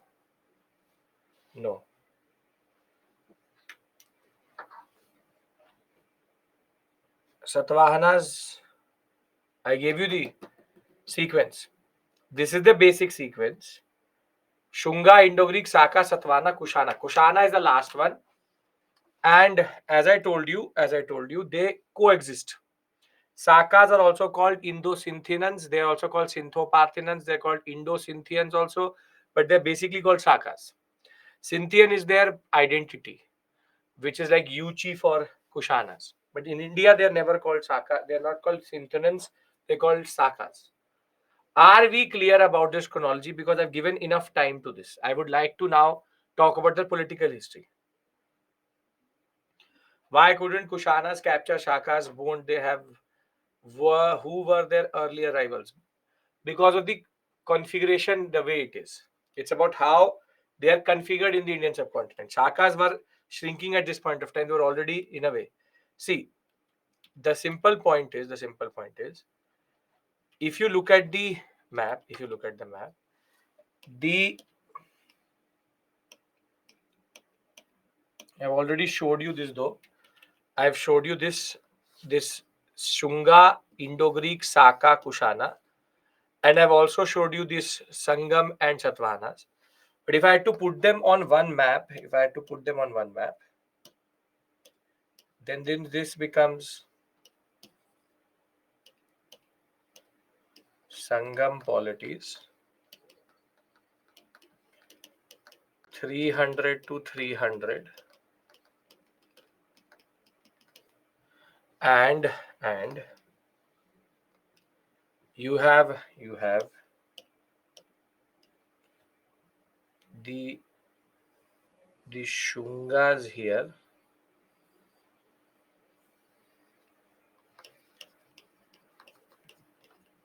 You have the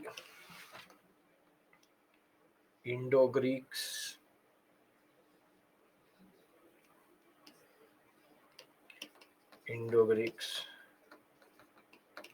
and you have the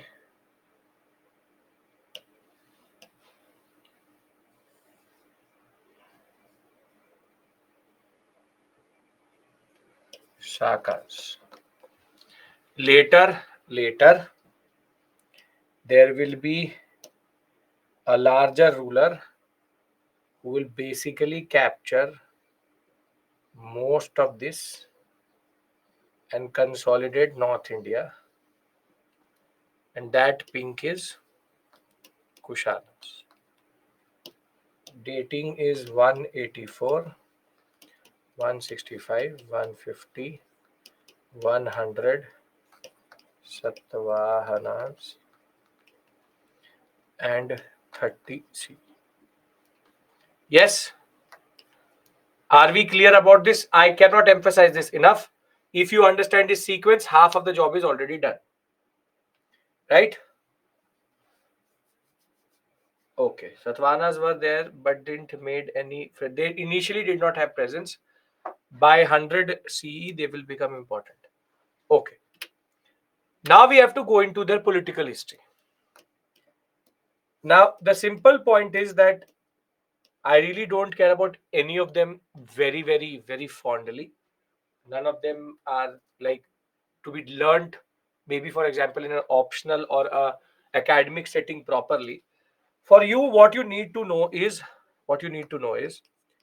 ruler, speciality, importance of each one of them. How come no one overthrew Sangam? Because they're so southern of the sector itself that there was no need to go. Once you get access to the Arabian Sea and Chera Chola Pandyas powerful enough to hold off. Okay. Now, these are the three basic metrics which we have to go about discussing. And the first such dynasty is, as we know, called the Sungas. Now, Pushamitra Shunga is the founder, and he's the one who killed Brihadrat.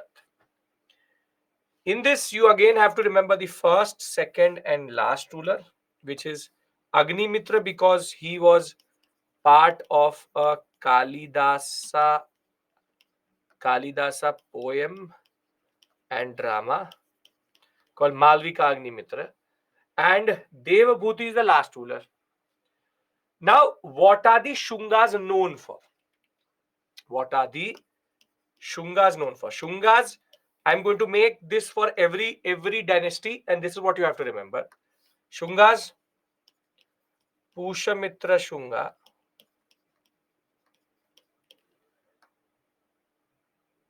thereafter you have Agnimitra and Muskan will be doing it very soon when we'll talk about Vikramera. Don't worry. Then you have to remember killed Brihadrat.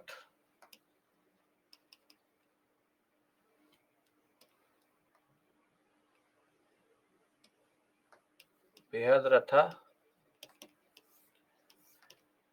And the specialty of the Shungas is that they are Brahmins.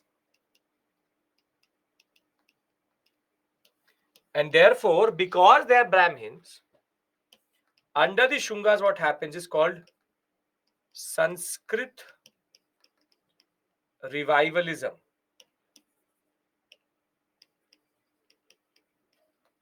Sanskrit revivalism. Wherein because Buddhism and Prakrit were going forward, Shungas patronized a lot of Sanskrit scholars. And one of the most known out of them was a person who will become later very, very famous, Patanjali. Not Patanjali Yoga, but there are two Patanjalis in history. Patanjali of the Mahabhashya. And why is the Mahabhashya important? Because it's a Sanskrit grammar book which had commentary on a very old, very important, which comes between this Mahajanpada and Maurya period, Panini's Ashtadhyayi. These are two very important texts which you have to remember. Patanjali's Mahabhashya and Ashtadhyayi of Panini. These two texts became very popular during this period because they allowed Sanskrit to gain prominence again. Other than holding only a small part of the erstwhile Mauryan Empire and killing Brihadrat itself, the Shungas are not known for anything else other than the concept of caste formation developing, which I will discuss with you once I've done with the political history. Caste formation will develop during this period, and this is something which I'll hold on to once I've done with the whole political history itself. So for the purpose of the examination, you have to just remember Harshcharita is later, Bana Bhatta, Harshvardhan. Shunga, Brahmin, Sanskrit revivalism, Brihadrat, Pushamitra Shunga, Agnimitra. Can we remember these 4 points? The 5th point I will discuss with you later. Are we clear about these 4 points? Yes? Okay. Now, after this come the Indo-Greeks. The Indo-Greeks, who are basically a part of the Seleucid Empire. Diodotus I rebels against the Seleucid. He was also the commander-in-chief. And from Bactria, somewhere here, they will start to rule in the Indian subcontinent also. And the fact of the matter remains is Indo-Greeks are very, very important culturally in the Indian subcontinent. They will rule from Bactria, come in, and their basic border is going to change from time to time. But Indo-Bactrians are known for something very, very, very important. So Indo-Bactrians, you have Indo-Bactrians, or also called Indo-Greeks. The founder Mauryan Empire is captured by Pushamitra Shunga, yes. Founder Diodotus I. And Indo-Bactrians, the most celebrated ruler is a person called Menander. Menander is known as the most celebrated for a simple reason, because he's known as Milind. Milinda in a text called Milinda Panha, which was written by a person called Nagasena. A person called Nagasena. This came in the examination this time, straightforward. I'm only asking you to remember these names.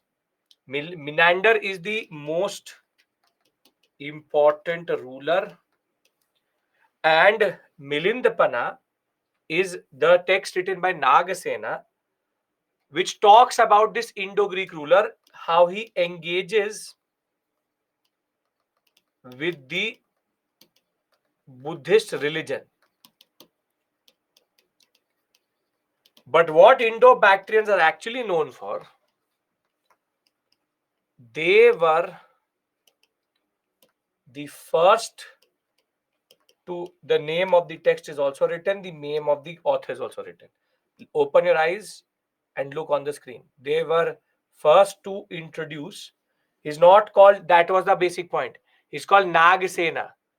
He's called Nagasena. Certain texts call him Nagarjuna. But the text has to be Nagasena, not Nagarjuna. They were the first to introduce proper coinage in India. They were first to introduce proper coinage in India, which are called Indo-Greek coins. It's called Indo-Greek coins. See, the most known ruler is Menander, also known as Milinda, through the text called Milindapana by Nagasena. And he ruled over Bactria, both the Hindu Kush north and south. And his wife Agatha Kothia and his son Strato are two of his successors who are also talked about in Buddhist texts. But the reason why Indo-Greeks are Indo-Greeks and known for them is because they introduced what is called as proper coinage in India. Proper coinage. These are called double die struck coins. They're called double die struck coins. See, first coinage in India comes when? When is the first coinage?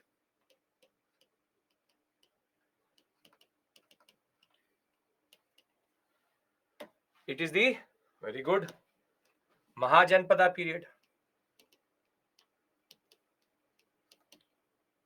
And those were called as punch marked coins. When I'll be teaching you art and culture, I'll show you punch marked coins, but the punch marked coins are very crude coins. Some are rectangular, some are circular, some are oblong, some very, very irregular. They were very irregular, and they're called punch marked because they have certain marks on their front side, on their first front side. So though this is first coinage, first proper coins are to the Indo-Greeks, because Indo-Greek coins used to have very regular shape. Indo-Greek coins have regular shape. Over and above that, there used to be certain inscriptions. The name of ruler, date of issue, and rule years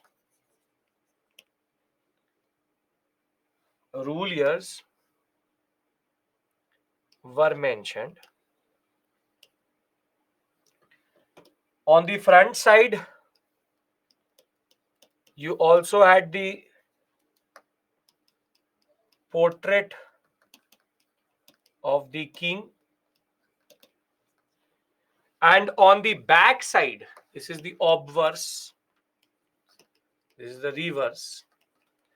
On the back side, they had what are called Greek gods.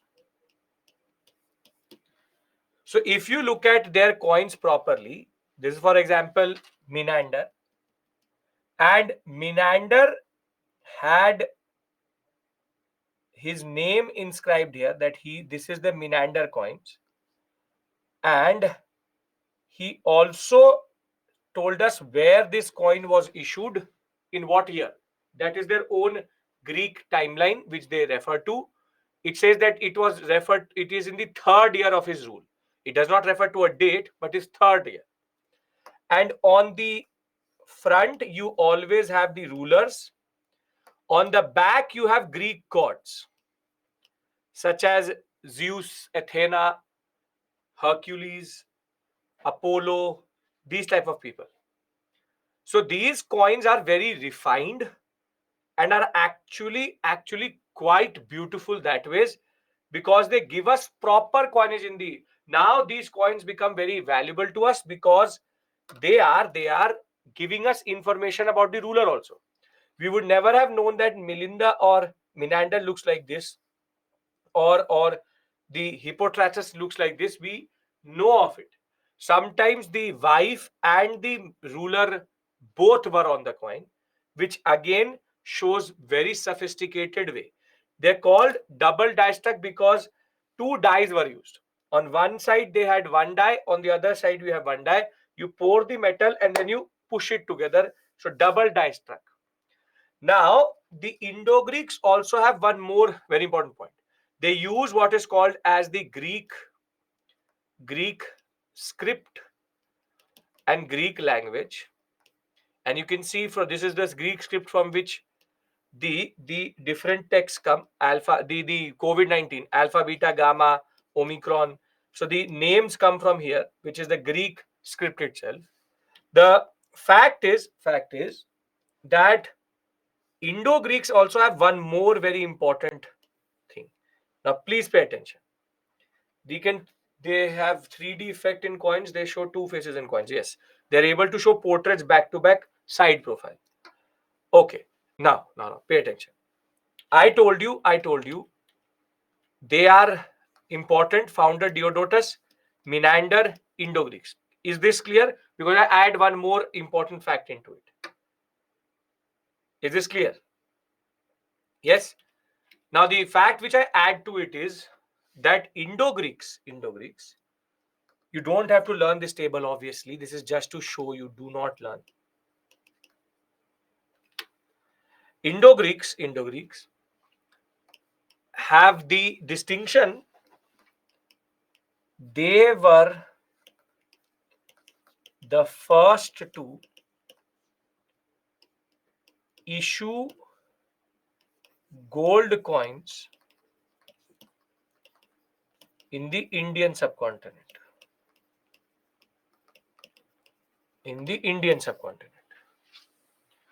Wherein they, however, issued it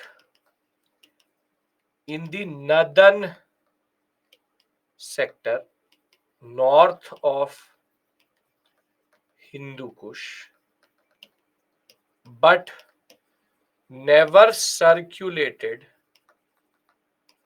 gold coins south of Hindu Kush. So in the exam, if it says who were the first to issue gold coins, the answer is Indo-Greeks. But if it says who are the first to issue and circulate, it is not the Indo-Greeks, it's the Kushanas. Indo-Greeks, what they did was that they had two types of coins. One was north of Hindu Kush, gold, silver, copper, nickel. And they were basically very well made with Greek gods.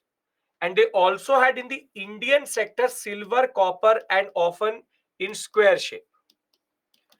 So though they issued, they didn't circulate in the Indian subcontinent.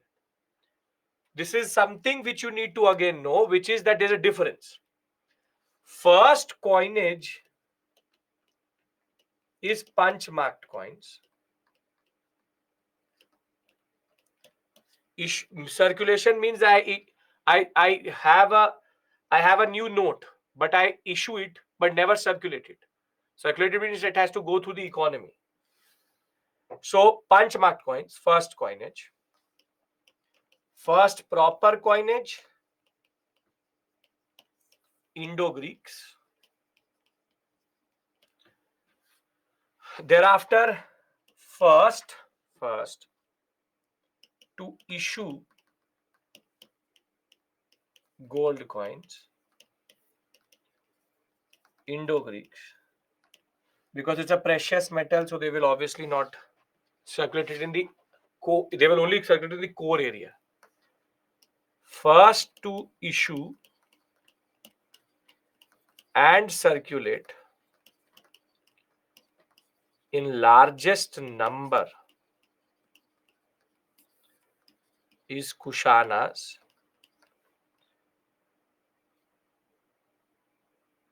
The rulers who issued and circulated highest volume is the Guptas.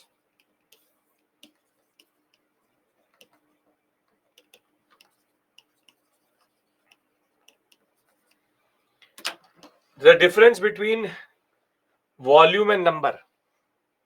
So if I have in my left hand Kushana coin and my right hand the Gupta coin, which will be heavier? Which will be heavier?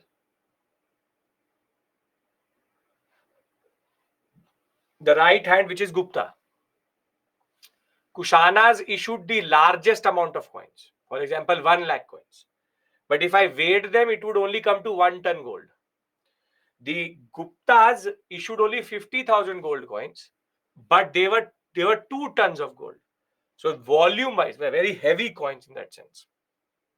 So you have to, in the examination, look for these words.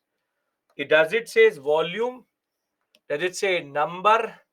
Does it say proper coinage? Does it say issue? Does it say issue and circulate? Are we clear about this? According to UPC, which coinage is considered as first? According to everybody, it is punch marked coins. Punch marked, punch and gold coins. This is not issued by. These are issued by Mahajanpadas.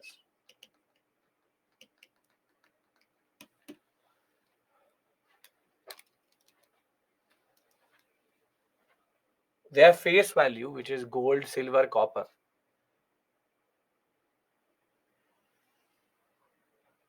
Are we clear? And number, volume. I issue 10 coins. Each one of them weighs 100 grams. Total. And I confused. Listen to me. There's no confusion. It is in your mind. How much kilos it becomes? 1 kg. I issue 5 coins which are 200 grams. How much does it become? 1 kg. So volume wise, which is the bigger, A or B? B, because they are heavier coins. These are lighter coins. So the Kushanas issued 1 lakh coins. They were only 1 ton gold. And the Guptas issued only 50,000 coins. And they are 2 ton gold. So volume is higher. We can expect a question from history of coinage. Devansh, not this. Don't worry about it. They've not asked till this point ever, but sure, why not? First, proper coinage, normal coins are circulated. No, proper coinage is always Indo-Greeks. Gupta coins are heavier. So I have not given you anything out of the box here. It is simple, straightforward thing. There are 4 points made here, 5 points made here. Are we clear about these 5 points? Can we move on? This does not deserve the time I'm giving it in that sense. Literally doesn't deserve that. Okay. This type of question comes in the exam, sir. Yes, that is what I'm telling you. Okay. Difference between 1 and 2. The punch marked coins are very irregular shaped, not consistent. The Indo-Greek coins are consistent, proper coinage, how coinage should be. Okay. Now, Indo-Greeks and Shungas done. Now come the Sakas. The Shakas have a very interesting history because they are the ones which gave us our national calendar in that sense. Now, Shakas are nothing but Scythians, and we know about them. We know about them in the context that they were somewhere here, and they moved into the Indian subcontinent, but this movement was blocked. So they had no other option but to go like this and enter into the Indian subcontinent like this. They could have not gone like this because the Indo-Greeks are sitting here.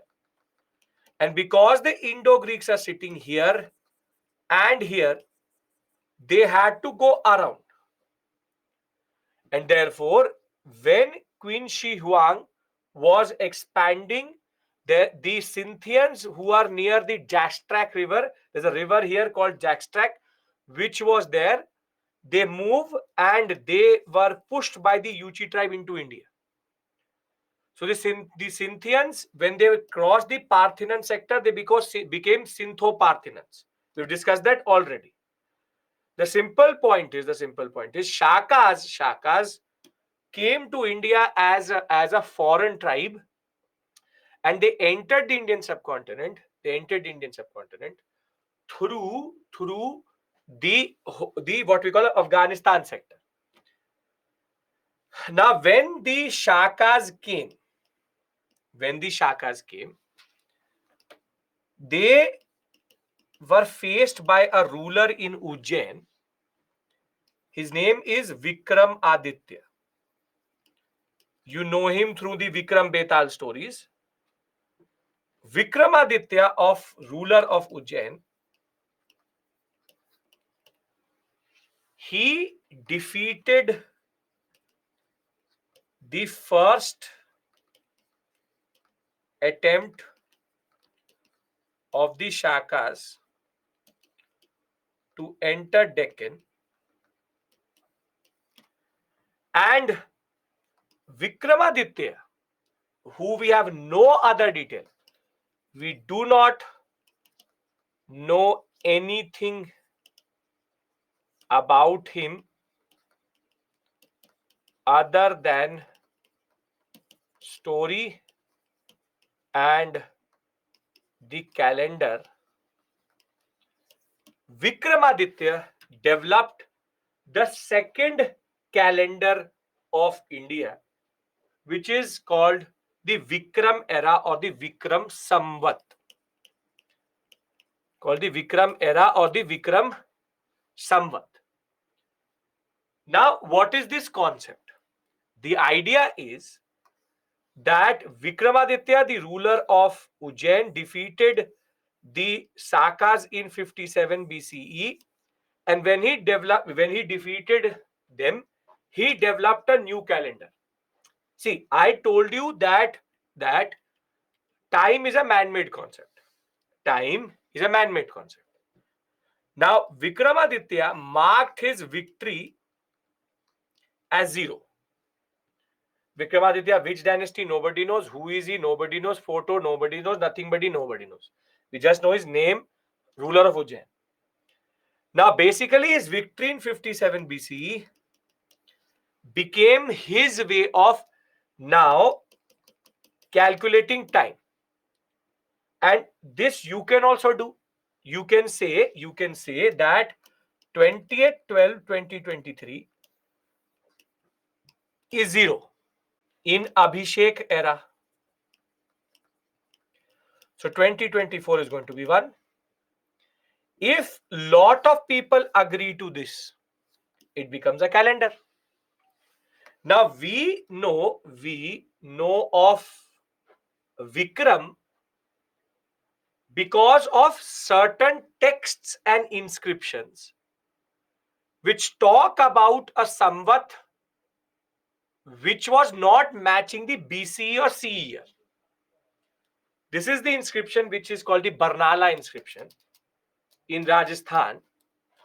It had two pillars on which Vikram Samvat 284 and Vikram Samvat 335 were written.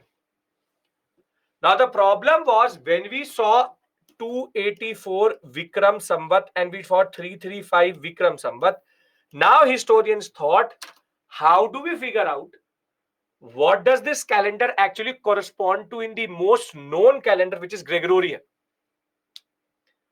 So we needed to basically convert it into BC. So what was done was that the rock of this inscription of this pillar was taken and it was dated. And when it was dated, it turned out that 284 was corresponding to 227 BCE and 335 BC Vikram Samvat was corresponding to 278 CE, both in CE. So now we were able to figure out that, okay, this is the same Vikramaditya who is mentioned in other inscriptions as the one who defeated the Sakas, and he started his calendar. Now, he never said it that I defeated in 58 BC. He didn't do that. We were able to figure out that every date which the Vikram Samvat gave was always 58 years forward to the CE itself. So 227 became 284, 278 became 335. So the fact was he was using a different calendar which everybody was using. We needed to see where does it fit in BC and C. Now obviously nobody's asking you this. There's no CSAT question which is going to come, and there's nothing like this. You just need to know that Vikram calendar was developed by Vikramaditya. Vikramaditya is the ruler of Ujjain, dated to 58 CE, defeating the Sakas.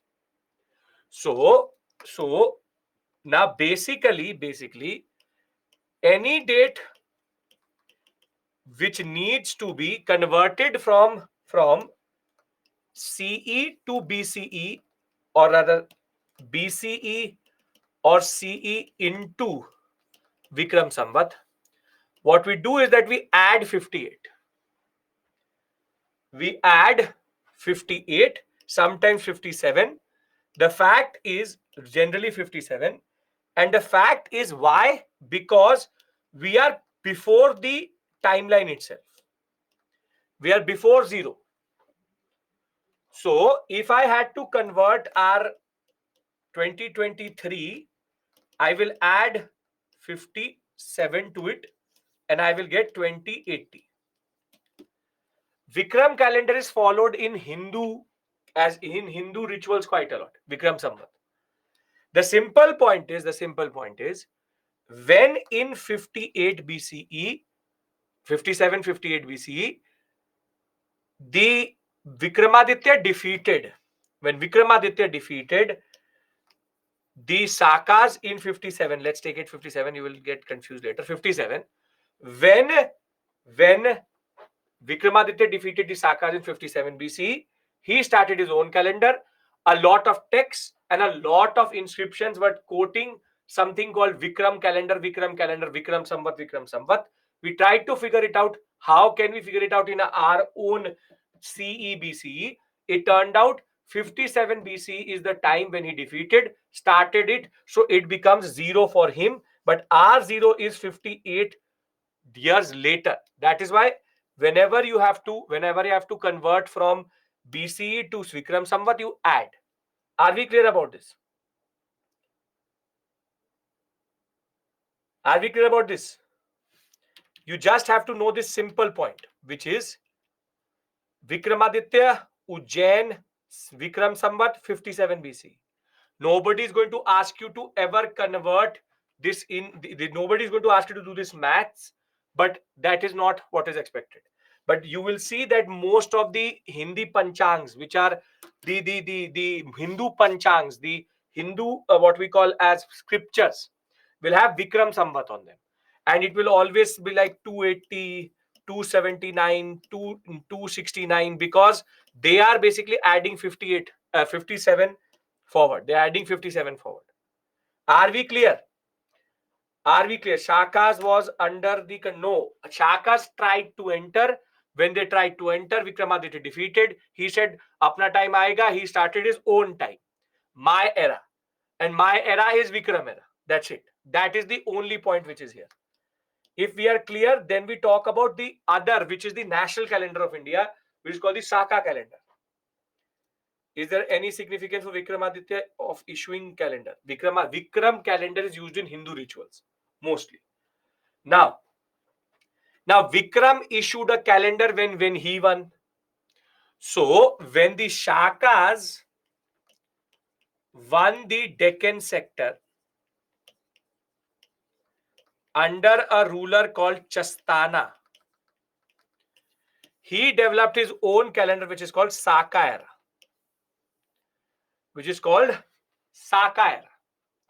And this was done in 78 CE.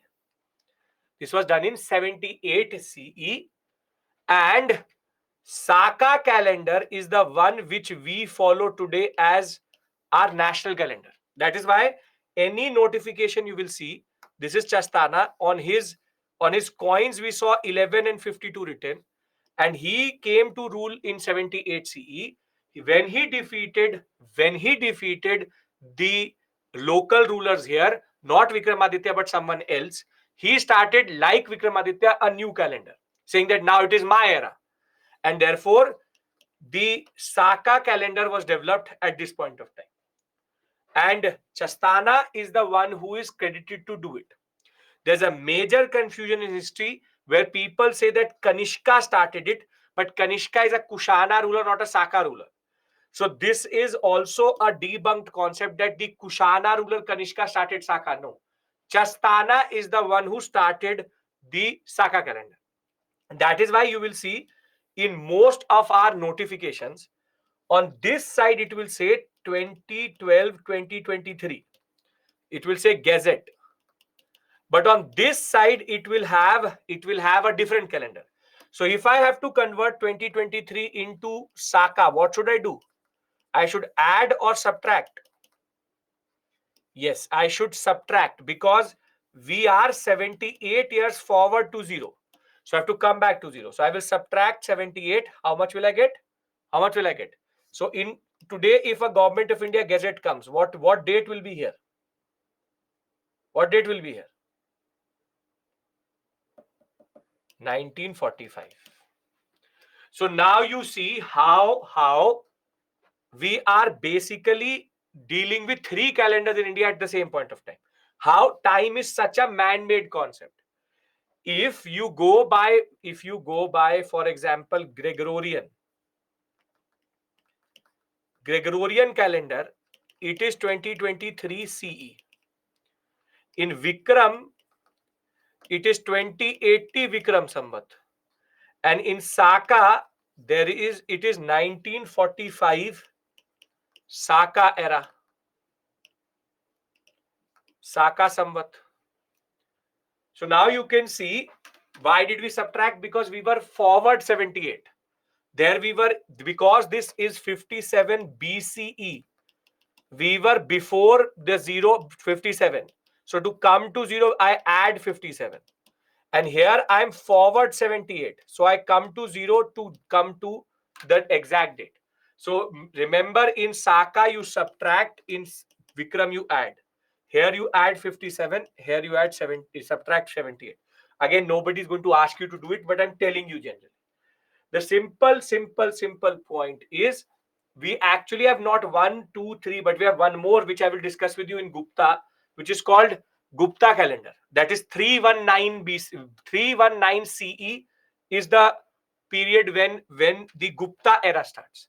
The fact is, the day you clear UPSC, you also start a new calendar saying my era came.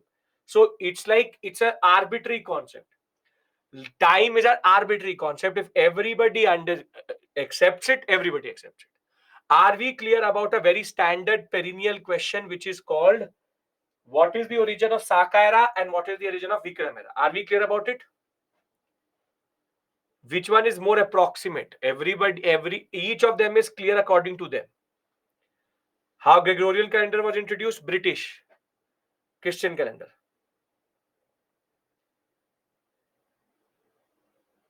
See, we use Vikram in Hindu calendar and we use Saka. Remember, Saka era is the official national calendar. We wanted to use a calendar other than Gregorian, that is why. Right? Okay. What is the first calendar? There's no answer to that question. Could be anything, we don't know it. Saka era started in 78 CE, not BCE. This is 78 CE, this is 57 BCE. Right? Are we clear? Okay. VS means Vikram Samvat, SS means Saka Samvat. Samvat means calendar. Now what I want to do is, I want to very simply, I'll give you again a breather. 5 minutes. 25 minutes I want your concentration because I know it's a very heavy area. 5 minutes I'm giving you and then I want 25 minutes. Can I get that? Can I get that promise? 5 minutes concentration back and then we go forward because I have to do political history 25 minutes. Okay, perfect. So we come back at 806 and then we take it till 30 properly. Nobody is going to say I'm dying. Okay? This is only for this class because these are heavy areas. I understand that. Okay, see you.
Okay. What we have established till this point, Shungas, Indo-Greeks, two calendars Saka based on Chastana, and thereafter Vikram era based on Vikramaditya. Now, the last what I want to do with you before we take some previous year questions is the Shakas. And in the calendar thing, you just have to remember this basic point, which is there are three calendars: Vikram, Hindu calendar; Shaka, national calendar; Gregorian, what we follow today, international. And you will never be asked to do this in the examination. Just need to know their origins, because you can be asked this in the examination generally. Now, the Shakas, as I told you, when they came to the Indian subcontinent, they had four branches. They had four branches in the sense that one was here, one was here, the other one was here, the other one was here. Four branches. We don't care about the first two because they're outside India. What we really care about is the third and the fourth. The Shaka era is clear to everybody. The Ujjain sector emerged as the first major sector of the Sakas in India, or they are called the Kardamka dynasty. Their founder is Chastana, and they ruled over Malwa and Gujarat region. And their most celebrated ruler other than Chastana is a person called Rudradaman. Rudradaman is known for the one who established what is called as the Junagadh inscription, the Girnar inscription, which gives a history of multiple things, but specifically rulers. He is the one who tells us that Chandragupta Maurya was the one who developed this Sudarshan Lake. I am reconstructing it after Ashoka had done it before it, and he will also talk about how the Guptas later will inscribed on the Shaka inscription, saying that we are the ones who established it further. So somehow the Sudarshan Lake is considered quite important because it has the history of each of these rulers in sequence. Now, we know that Chastana 78 to 130 CE, and he is called in different names by Ptolemy, a Greek scholar itself, famous for establishing the Saka rule in India itself and the Saka calendar. Rudradaman is important because he's the grandson of Chastana, expands further into the Kathiawar sector. He is believed to have become a Hindu, and that can come from his name itself, Rudradaman. And he will also go into matrimonial alliance with the Satavahanas, who will come later in this sector. The other branch of the Sakas in this sector is called the Mansur sector. Mansur, from the, it is called the Kshatrata dynasty. Here you have two very important rulers, Bhumka and Nahapana. Bhumka is the founder. Nahapana is known to have been defeated by another very important Satvahana ruler. His name Gautami Putra Satkarni. We'll talk about these two tomorrow. What I want to do is that I want to consolidate three with you: Shaka, Shunga, and Indo-Greeks, Kushana, Satvahana, caste formation, and what is called the land grant concept, and Guptas. We will do tomorrow. Can we do that? All branches are not important, only two. Can we do that? Can I consolidate these three? Then we can take previous year questions. A lot of you have been itching to do that. Okay, now we have to remember in Shungas, we have to remember the name Pushamitra, Agnimitra. We have to remember Sanskrit revivalism. We have to also understand the concept of Patanjali. and Mahabhashya and Panini's Ashtadhyayi. Panini. Thereafter, last room, Devabhuti.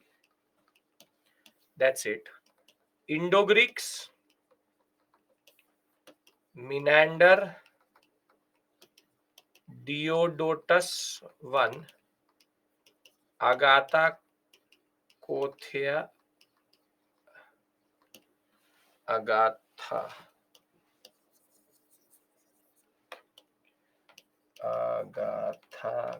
Kothia, and Strato. Coins, Saka era, Vikram era, 78 CE, 57 BCE, Vikramaditya and Chastana. And in Sakas, we have to remember Chastana and Rudradaman and Bhumka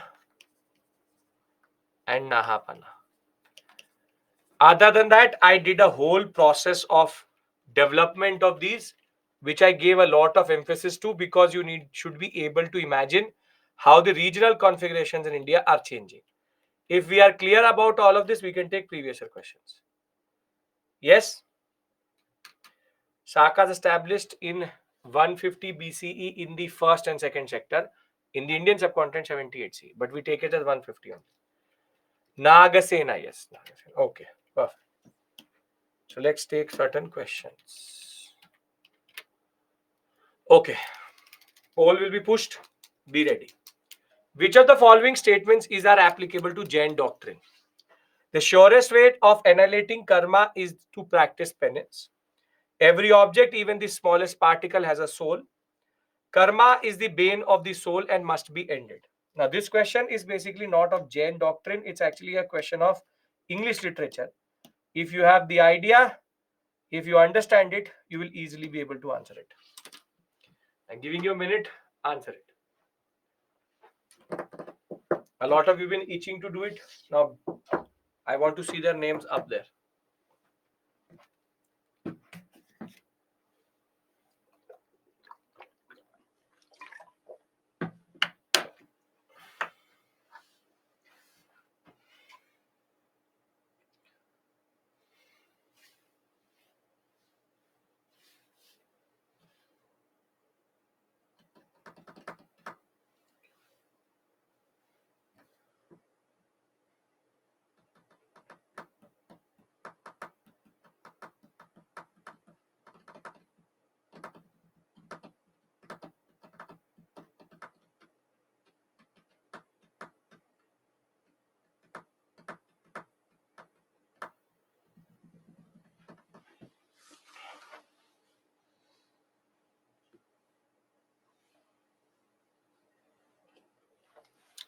Okay.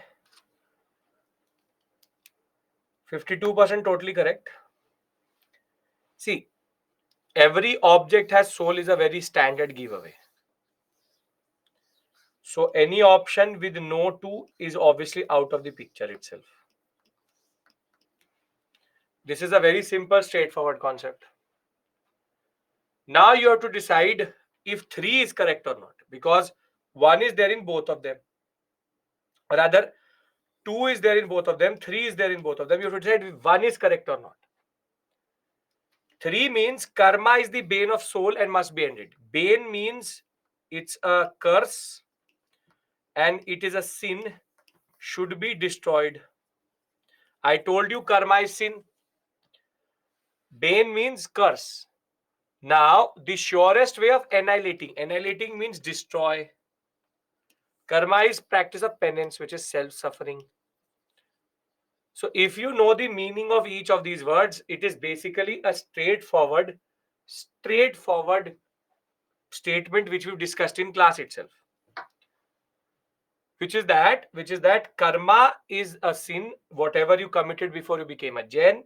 If you need to end it, you have to annihilate that karma, destroy that karma through self-suffering. So the fact of the matter is, if you can, this is not a difficult question. The difficulty is not in the concept, it is in the fact that it is the Hindi, the English is very difficult. It's very, very difficult English. So the questions are revolving around the same basic concepts. It's about if you can understand them or not. Okay, let's do the next question. Which of the following characterize the people of Indus civilization? Everybody should get this correct. They worshipped great palaces and temples. They worshipped both male and female deities. They employed horse-drawn chariots in warfare.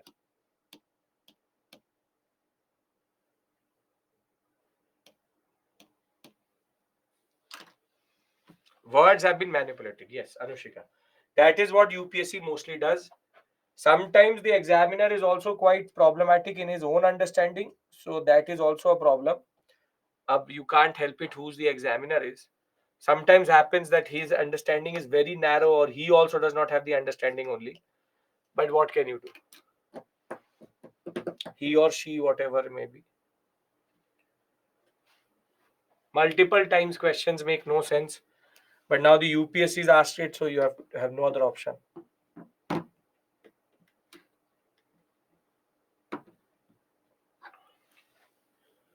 Possess mean to have.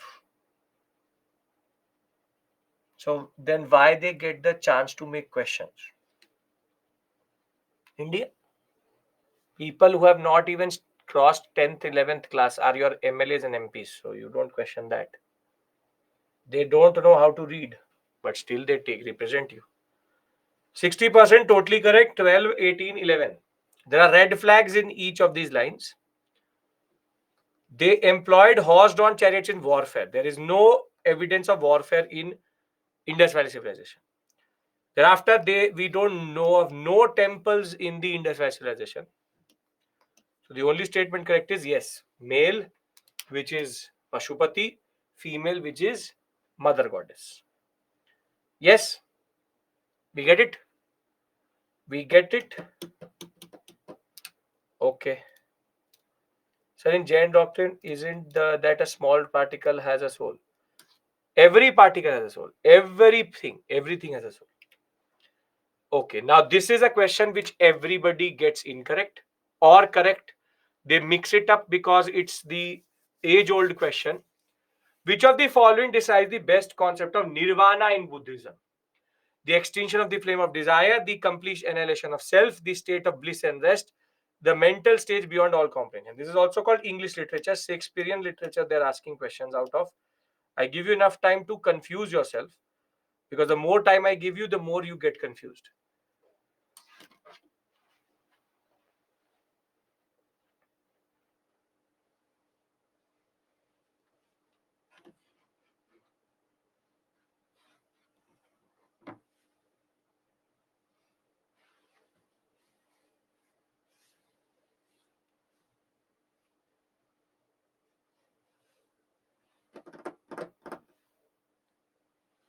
All options look the same. Look at them more and it will also seem more and more same.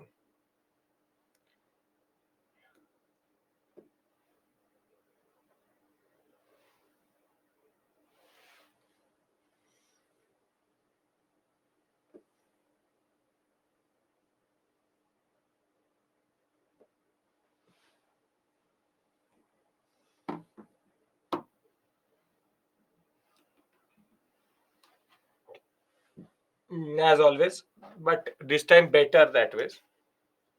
See, to get nirvana, you need nibbana. Whenever the desire is gone, then only nirvana comes. But I will tell you what you've done. See, this complete annihilation of self you think is death. You think it is death. No. Annihilation means to destroy oneself. In death, you don't destroy oneself. This is destroy. This is incorrect. State of bliss and rest. Bliss means happiness. That is not what nirvana is. You are thinking of something else when you're thinking of nirvana. And this is just a random statement, state beyond all comprehension. A mental state beyond all comprehension. What does this mean? Nothing. Desire is nibbana. Sure. Whenever you completely extinguish the flame of desire, you get nirvana. Now I'll be very clear with you. This question is not correctly framed. It is not correctly framed. The best describes nirvana. It should have been a state of enlightenment. But the point is that the examiner did not come up with that idea. So he just randomly picked up the Google meaning of nirvana, which is nibbana, extinction of flame of desire. There's an implied concept here. You only get nirvana when you get nibbana. So it says best describes. It may not describe best in your understanding, but for the examiner, this is the best description. I told you, the examiner, if he has a limited vocabulary or her has a very limited vocabulary herself, this is going to happen. Because that person did not see the Buddhist text. He randomly picked it or she randomly picked it from the standard books or Wikipedia itself. If you go to Wikipedia, it will say nirvana, which is nibbana, equals to extinction of flame of desire. Exact word, first line, it will come as soon as you will Google only. That is the problem in this question. But when this happens, you mark the closest answer. Because you can't go and say anything to UPSC. If UPSC says sun comes out of the south, you have to accept it. They say give the examination on one leg, you have to give it. They can do anything to you, you have no rights, and you can't do anything generally. As it is, the key will come out after the whole examination is over, that by that point of time, either you're given up or you're doing the second attempt and you don't care. So it doesn't really matter. Right? So either you accept it, you don't accept it. I'll be really happy to take you, go to Supreme Court. They will get to know your name. Next time you will reach the interview, they will say you're the same person who took us to Supreme Court. Now your interview itself is beautifully challenged and beautifully placed that way. So can't challenge them, can't take them anywhere, can't do anything. So whatever they say, it is correct. Clear? Okay. Get my point? Agree with me or don't agree with me, doesn't matter. This question is also controversial. This is the only question in UPSC which got repeated because they wanted to give a different answer. Which of the following kingdoms are associated with the life of Buddha? Avanti, Gandhara, Kosala, Magadha.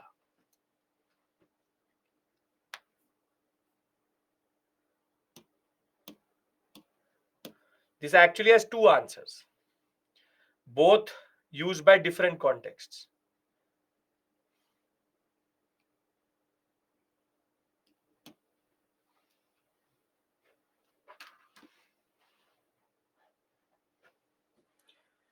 See, 2 will get eliminated. I know that. And thereafter, you'll be stuck with 2.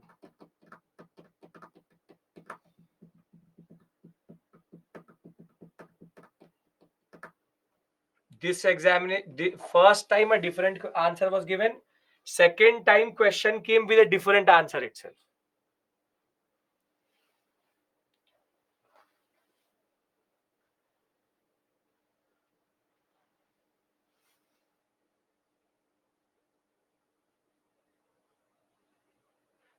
Namrata, the problem is you think what is there in the is not there in the options only. Lakshya, that is the basic point.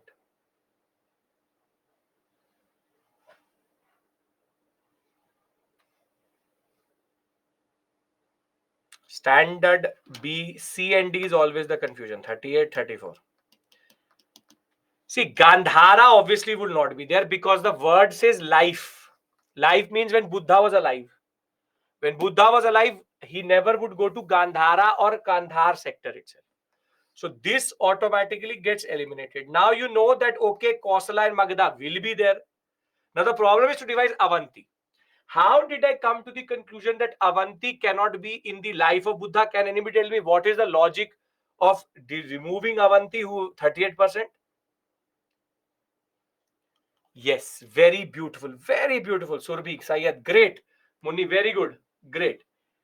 If I told you two were topmost, Khamboj and Gandhara, Avanti and Ashmaka are southernmost, he would not have traveled so much.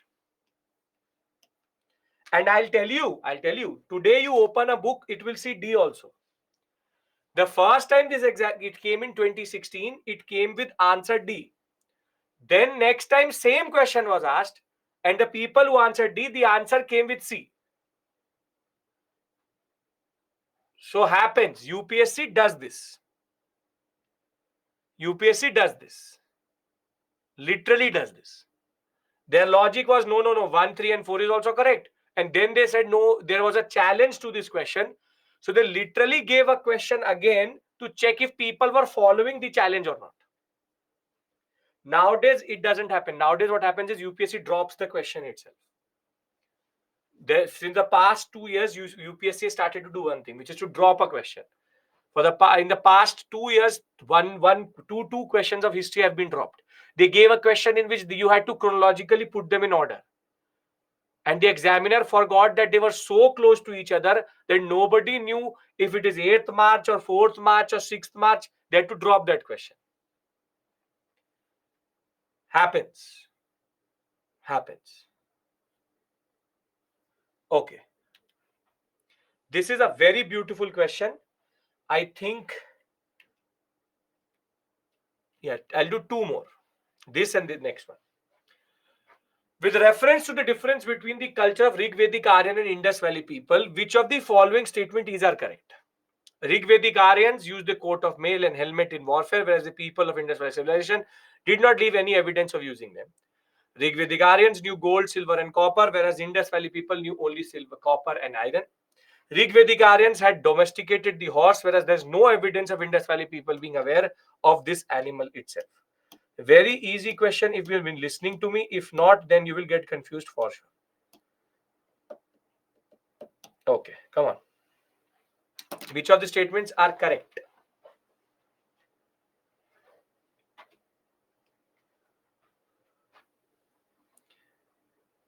Vivek, after doing third batch with me, you're again answering the wrong.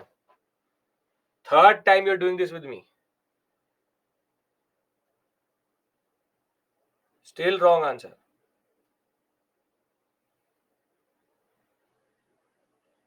If you, Anushika, if you know that, you will automatically get it.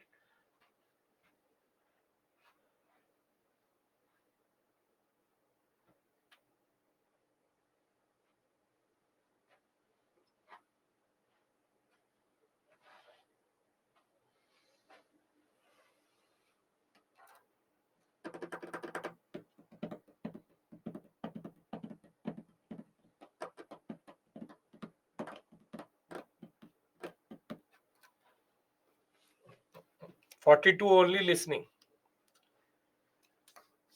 Indus Valley people were not aware of animal.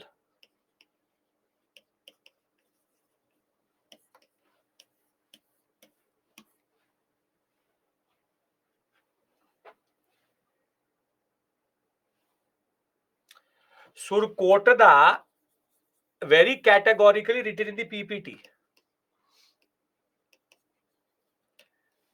Rigvedic people knew gold, silver, copper. Indus Valley knew iron.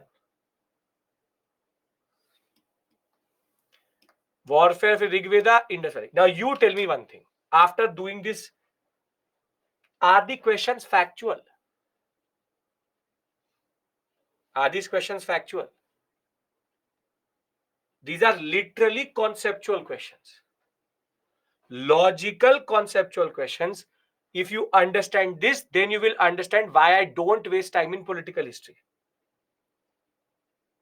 I don't waste time in political history because UPSC doesn't care about political history itself. Third statement says this animal. So भाई किस animal की बात हो रही है? Domesticated the horse, whereas there is no evidence of having aware of this animal. So it's talking about a frog.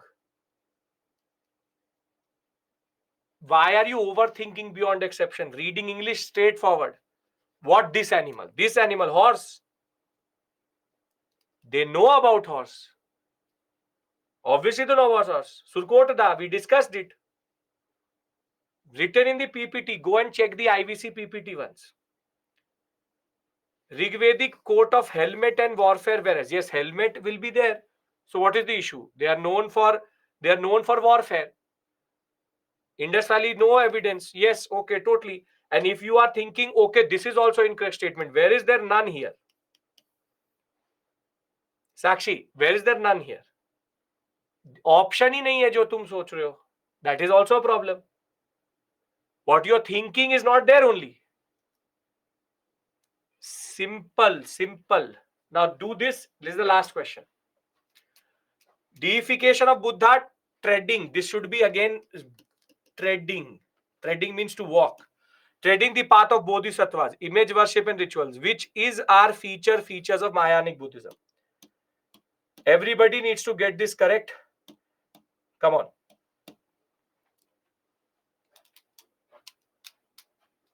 Stop overthinking. Read properly. Straightforward lines are written. It is not difficult. These questions are literally very easy. I'll do the 2023 paper in the end because it has two, three statements which are cross-cutting. In between, I'll add the questions if needed. Shagun, don't question mark me. Answer. Again, because half of you don't know what is deification. Deification means to make somebody God. Do you make Buddha God? Yes. Do you talk about bodhisattvas? Yes. Image worship? Yes.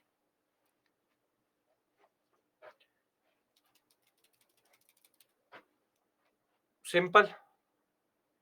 With this, we end the discussion here and we'll meet tomorrow and finish ancient India. Basic idea. Want the leaderboard? See the leaderboard.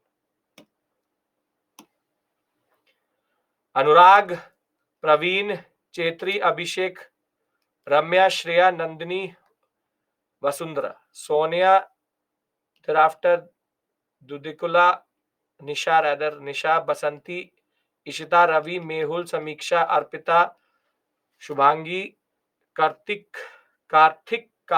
Shabir, and Gulam. So the people who ask for previous year questions are not here only. Okay. I'll see you tomorrow, same time. Just have to be a better vocabulary. That is it. Scored 155 doesn't matter. Understanding the idea of the lecture. Why am I doing something? For what reason? I hope this will make you trust the syllabus, trust the PPTs, and trust me more in that sense. Okay. Thank you. Take care. Bye-bye.